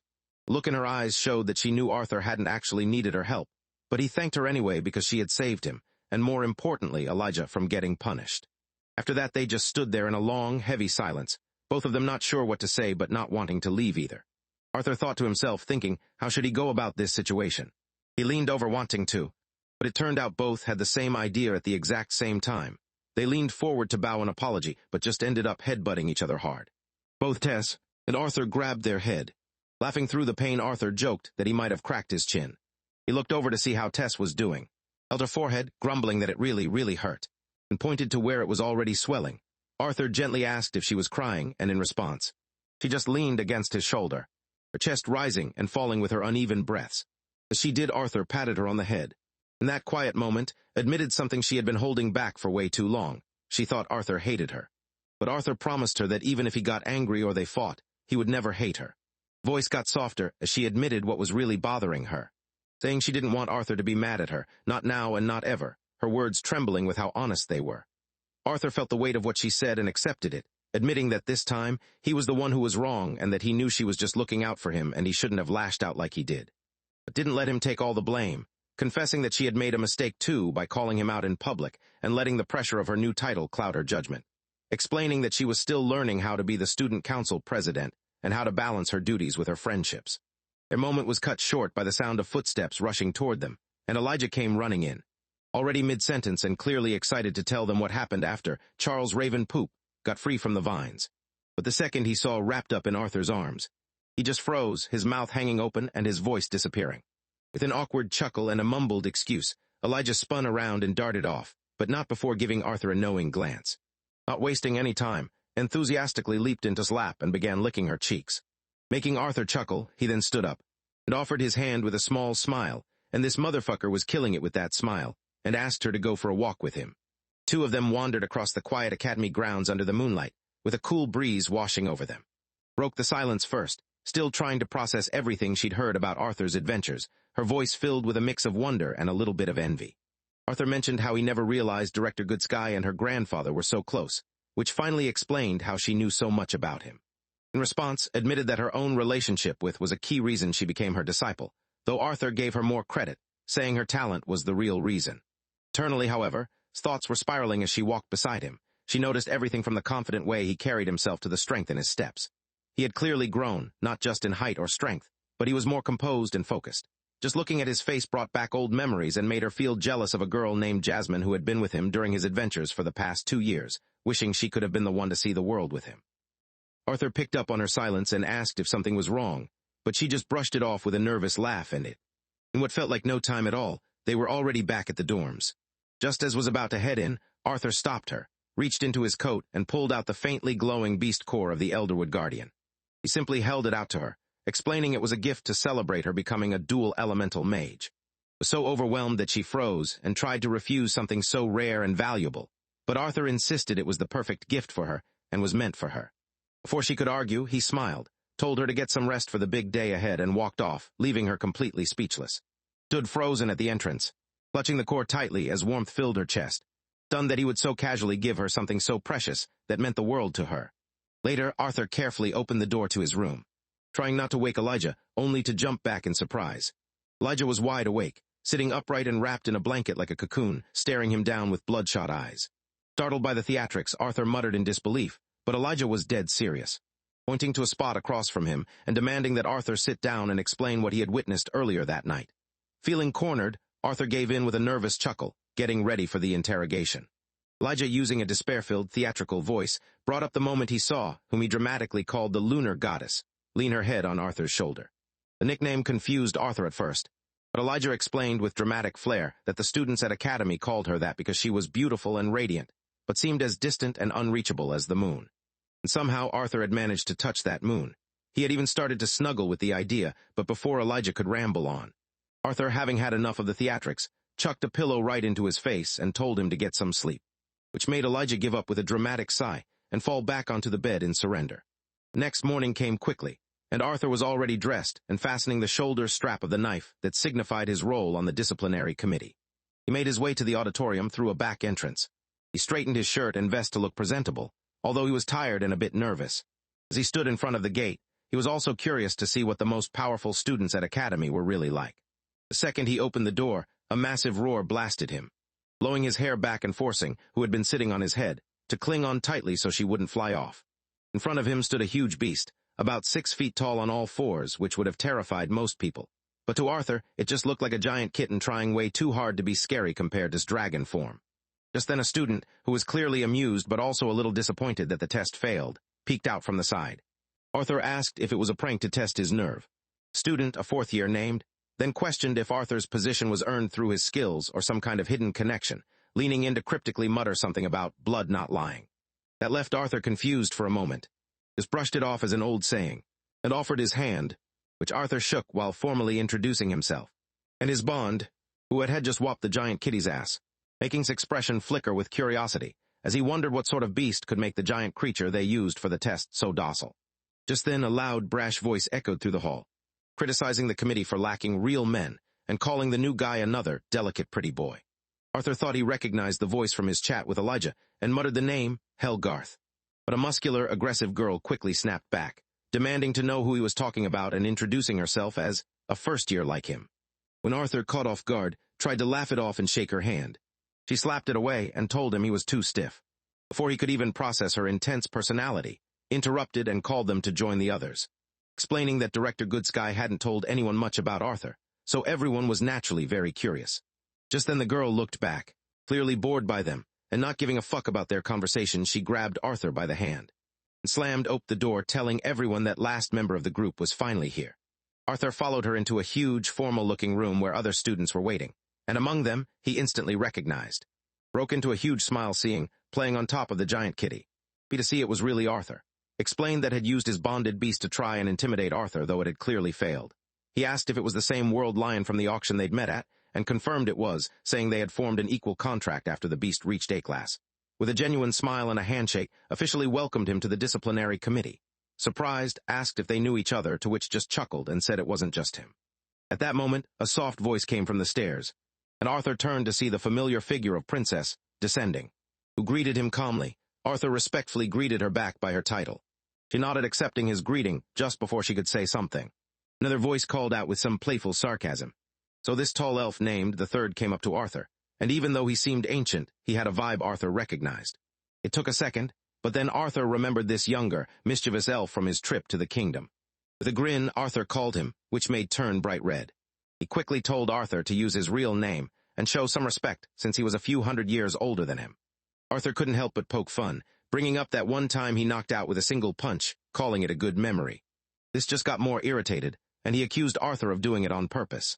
Just then, a strong and graceful girl with scarlet red hair named stepped in, introducing herself as a 6th-year battle mage student and the official leader of the disciplinary committee.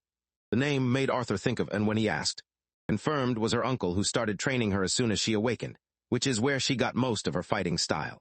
Arthur was pretty impressed, but tried to play it cool. Then a tall, lean student with sharp eyes and a cold, arrogant voice introduced himself as Maxwell and immediately threw some shade at Arthur, questioning why he was even recruited. Then extended his hand for a handshake. Thinking it was a simple handshake, Arthur took his hands. But dude had shady motives behind it. And suddenly Arthur felt his body get incredibly heavy, cracking the ground beneath him. He realized was a rare type of mage who could control gravity. Thanks to the power he got from his dragon will, Arthur used his mana to stand firm without showing any weakness, staring right back at. This shocked everyone. The guy finally let go, saying that Arthur wasn't bad. A whistle broke the tension as, joked that Arthur was more than just a pretty face. Teasing that when tried the same gravity trick on, the elf had fallen flat on his face. Super embarrassed, defended himself, saying it wasn't a fair comparison between a fighter like Arthur and a magic user like himself. Before things could get heated again, clapped her hands and took charge, telling everyone to get ready because it was the day of the club rush announcement. This would be the disciplinary committee's first official introduction to the whole academy. When Arthur asked what he needed to do, told him not to worry about preparing anything, the student council would do all the talking. All they had to do was walk in and look intimidating, which Arthur figured would be pretty easy with a giant and a beast-like guy named on their team, and agreed as she called everyone to get moving. It was time to show the entire student body what the disciplinary committee stood for and what fresh hell awaited anyone who broke the academy's rules. Later, an announcement declared the formation of a new committee, handpicked by the director herself. This crew was tasked with enforcing discipline and maintaining peace, basically acting as the new sheriffs in town.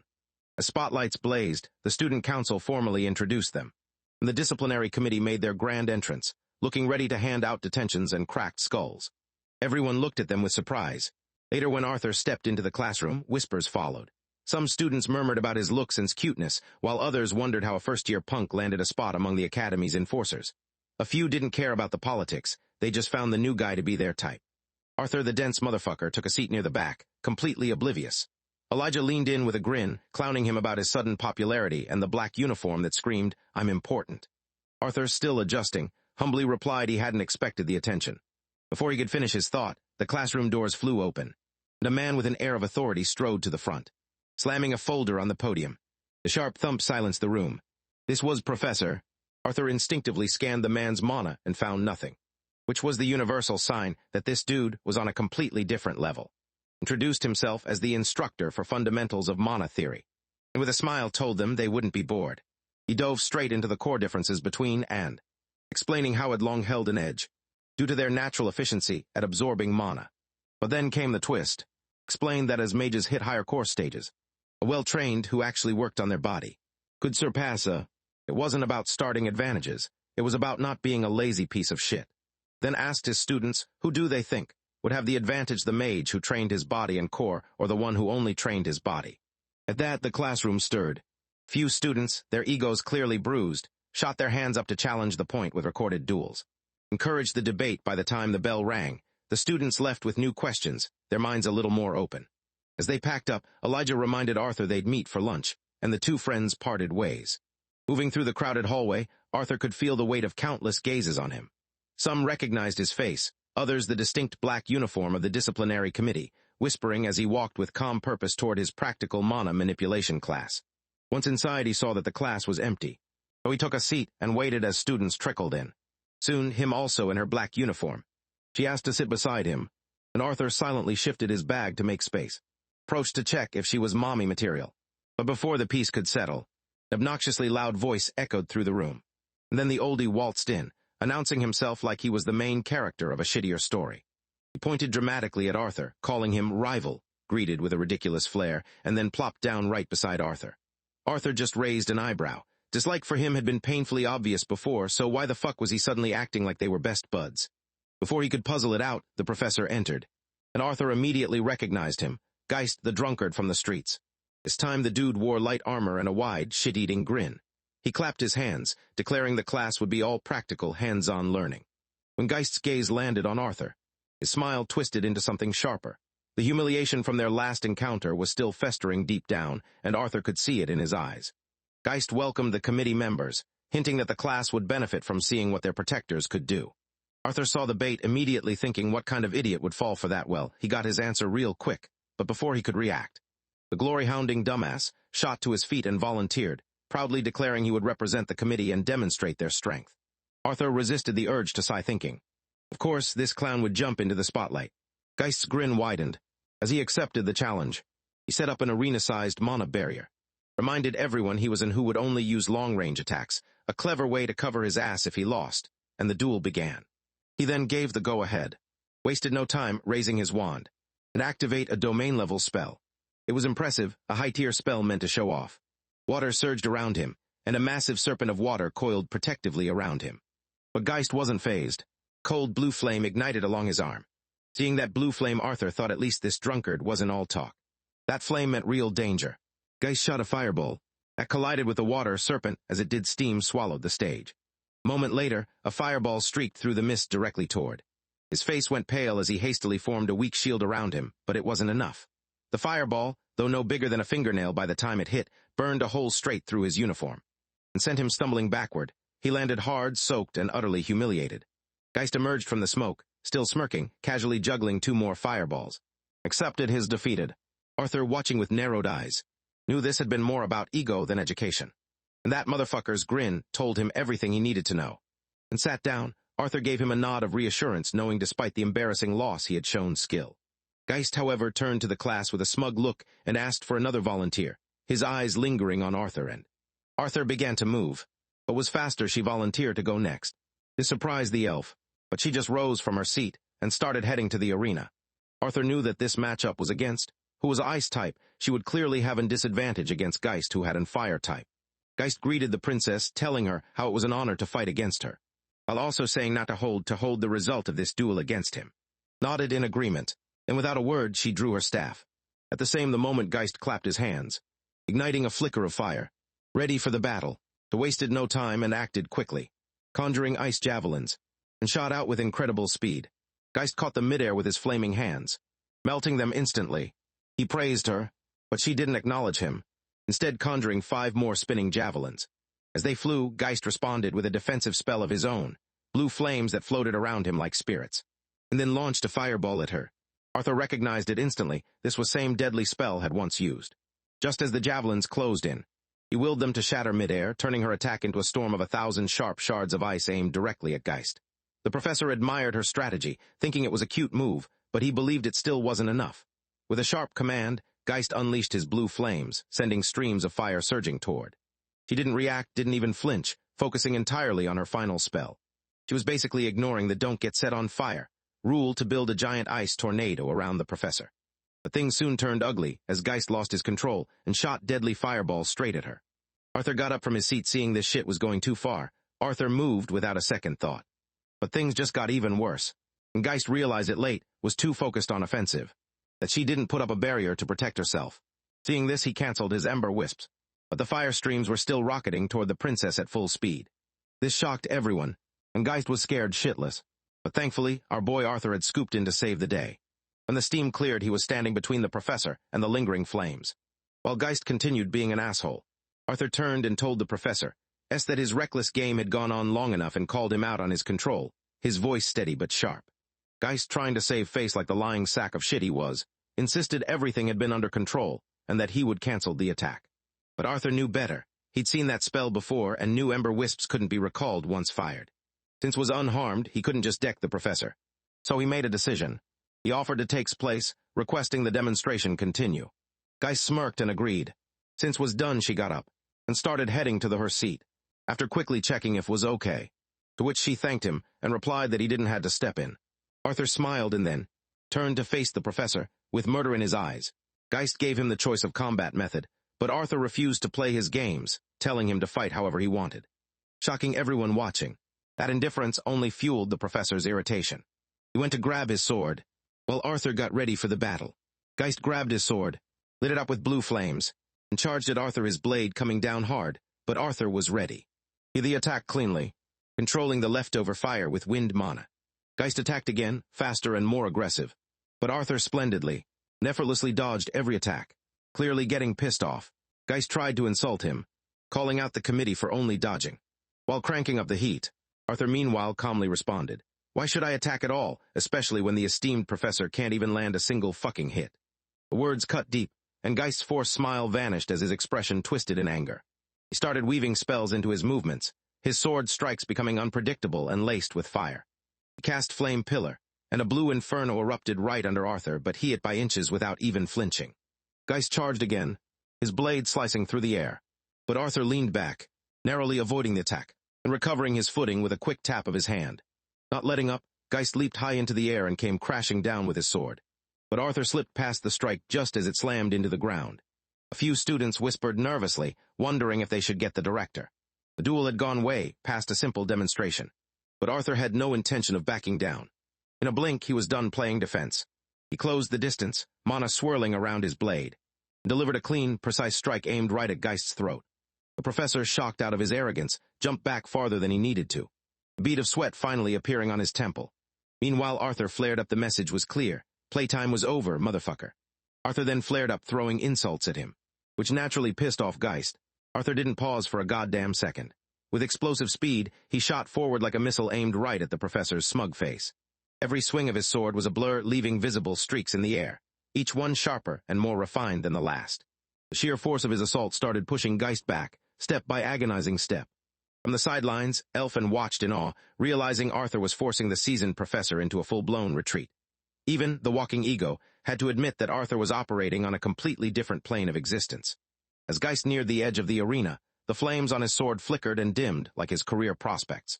Seeing his opponent on the ropes, Arthur decided to end it, and charged at him. He used a flicker of earth magic, causing the ground beneath Geist's next step to collapse just enough to break his rhythm. The professor, being inexperienced, recovered almost instantly, but that brief fuck-up was all Arthur needed. Every trail of wind left by his earlier strikes suddenly activated, and the arena filled with dozens of wind blades, shooting forward from all directions. Arthur's attacks accelerated until his sword vanished into a blur, his speed surpassing anything the students had ever witnessed. The protective barrier around the arena couldn't handle the sheer chaos. Cracked and flickered violently until, with a loud snap, it shattered completely. A final stray blade of wind slipped through, grazing the professor's neck and drawing a thin line of blood. Overwhelmed and outmatched, Geist fell to the ground and rolled out of the ring. His mana protected him from serious injury, but he lay flat on his back, his face pale and his confidence utterly shattered. Arthur stepped forward, planting his blade firmly in the ground right beside Geist's neck, the message clear. Then, withdrawing his sword, he looked down at the man who had tried to humiliate him and spoke with a calm, chilling respect, thanking the professor for his guidance, just as the bell echoed through the academy. As the match ended, he looked to see Elfin's reaction. When he saw walking away, having left the room without a word, Arthur stepped out of the classroom quickly, making his way through the hall. Wanting to catch up, Arthur picked up his pace, but a firm hand grasped his shoulder. The proud elf gave Arthur a nod of approval, a pathetic attempt to keep his dignity intact after his earlier trouncing. He admitted Arthur's performance was impressive, what he would expect from someone he now considered a rival. Arthur, not wanting to be an arrogant prick, returned the compliment, acknowledging his effort and saying he would done better if he'd known what kind of spell Geist was packing. Laughed, puffing his chest out and claiming that if he'd known the professor was going to be such a try-hard, the result would have been different, maybe even a victory for him. Right on cue, slowed and turned to face them, her sharp gaze locked directly on Arthur. She asked him what her mistakes had been during her duel.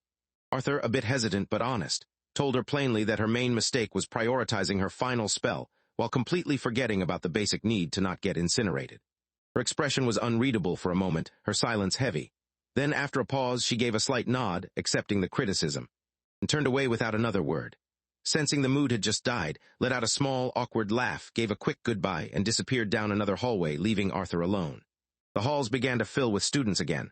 Perched on his shoulder, tilted her head, sensing something was off. Arthur patted her on head to clam her down. Arthur gave a small smile. Deep down, he was frustrated. Even though he had completely outmatched Geist using only his wind attribute, he realized just how far he still had to go. This current level of strength wasn't enough, not for what was coming. He needed to get a hell of a lot stronger. Arthur trudged to his next class, Basics of Artificing, hoping it would be less of a headache than swordplay or whatever the hell mono manipulation was. This subject was at least new, and he was morbidly curious if it was just this world's fancy term for the kind of tech he knew from his past life. He slipped into the classroom, a sea of unfamiliar faces chattering away in their little cliques. Just as he settled in, he heard a voice, and a girl his age shuffled over. She quietly asked if the seat next to him was taken, and Arthur, figuring she wasn't a threat, told her to go for it. She thanked him, still staring at the floor, and mumbled something completely incoherent. Arthur leaned in, pretty sure he hadn't just been cursed, and asked her to repeat it. She got flustered, finally introducing herself as, before her brain completely short-circuited, and she blurted out a request to be his friend. She thought Arthur would think that she was weird, but now our dude just extended his hand, thinking he could at least make an acquaintance out of this walking social anxiety pamphlet. His face got all red. She nodded, agreeing to be an acquaintance, and reached out her hand, her palm feeling like fucking sandpaper, before she yanked it away, apologizing for her calloused skin. Arthur just raised an eyebrow and showed her his own sword hand, which was basically a landscape of hardened leather from years of training. For the first time, she seemed to relax. He told her he was genuinely jealous, because while his hands were made for breaking shit, hers were for creating it. He seemed surprised, admitting she'd never thought of it that way, before a sly grin crept onto her face as she pointed out how mature he sounded for a 12-year-old. He reminded her they were the same age, but she just laughed, saying it had been a while since anyone treated her like a kid, especially after she invented the projection display artifact. Arthur's brain came to a screeching halt. This nervous wreck of a girl was the prodigy behind one of the most popular new devices. She was basically a fucking legend. He gave her a nod of pure respect, but just turned the compliment right back around, teasing him for being the mysterious freshman with a weird fox thing on his head and the balls to humiliate a professor. Before he could retort, the classroom door burst open with the force of a hurricane, and the familiar, booming voice of Gideon filled the room. Professor strode in like he was on a goddamn runway, calling his students plebeians and demanding they feel honored by his presence. His eyes scanned the room with a disgusting amount of pride until they landed on Arthur, at which point he clutched his face in a display of theatrical shock, so fake it was insulting. Arthur just shook his head, already done with this motherfucker's drama.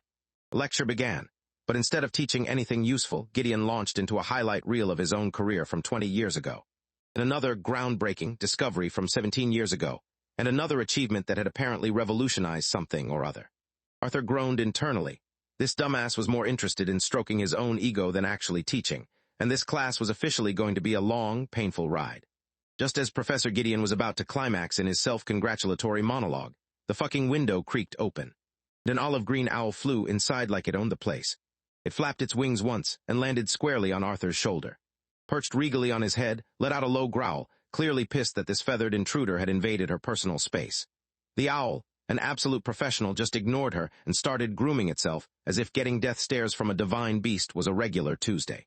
Gideon, ever the drama queen, spotted the bird and immediately recognized it as a summons from director. Seizing the opportunity for more theatrics, he loudly announced that Arthur was being the privilege of hearing the rest of his life-changing lecture, a statement so full of shit it was almost impressive. The class chuckled at the professor's meltdown and gave Arthur a knowing look that screamed, "I told you so." a silent reminder that news at Academy traveled faster than a magical plague. As Arthur walked out, he could hear and the owl bickering like an old married couple, and he shot a mild glare between the two, internally sighing at the prospect of refereeing their stupid rivalry for the foreseeable future. He arrived at the director's office just in time to see storming out with an expression that could kill small animals, slamming the door behind her. That was definitely not a good sign, hesitating for a moment, then slowly pushed the door open, half expecting to walk into an ambush. Inside, Director welcomed him with a serene smile that did absolutely nothing to calm his nerves. The owl flew off his shoulder to rest on the window behind her, watching silently like a feathery bodyguard. Assuming he was in deep shit for the duel with Professor Geist, Arthur immediately started explaining himself, but gently cut him off, clarifying that this wasn't about him publicly humiliating a faculty member. Arthur was completely baffled. If not that, then what? Hit him with her mischievous smile and asked him to guess. And Arthur had no fucking clue what the Lady Dumbledore was cooking, and dropped the bombshell, calmly asking how he would feel about becoming an interim professor for the practical mana manipulation class.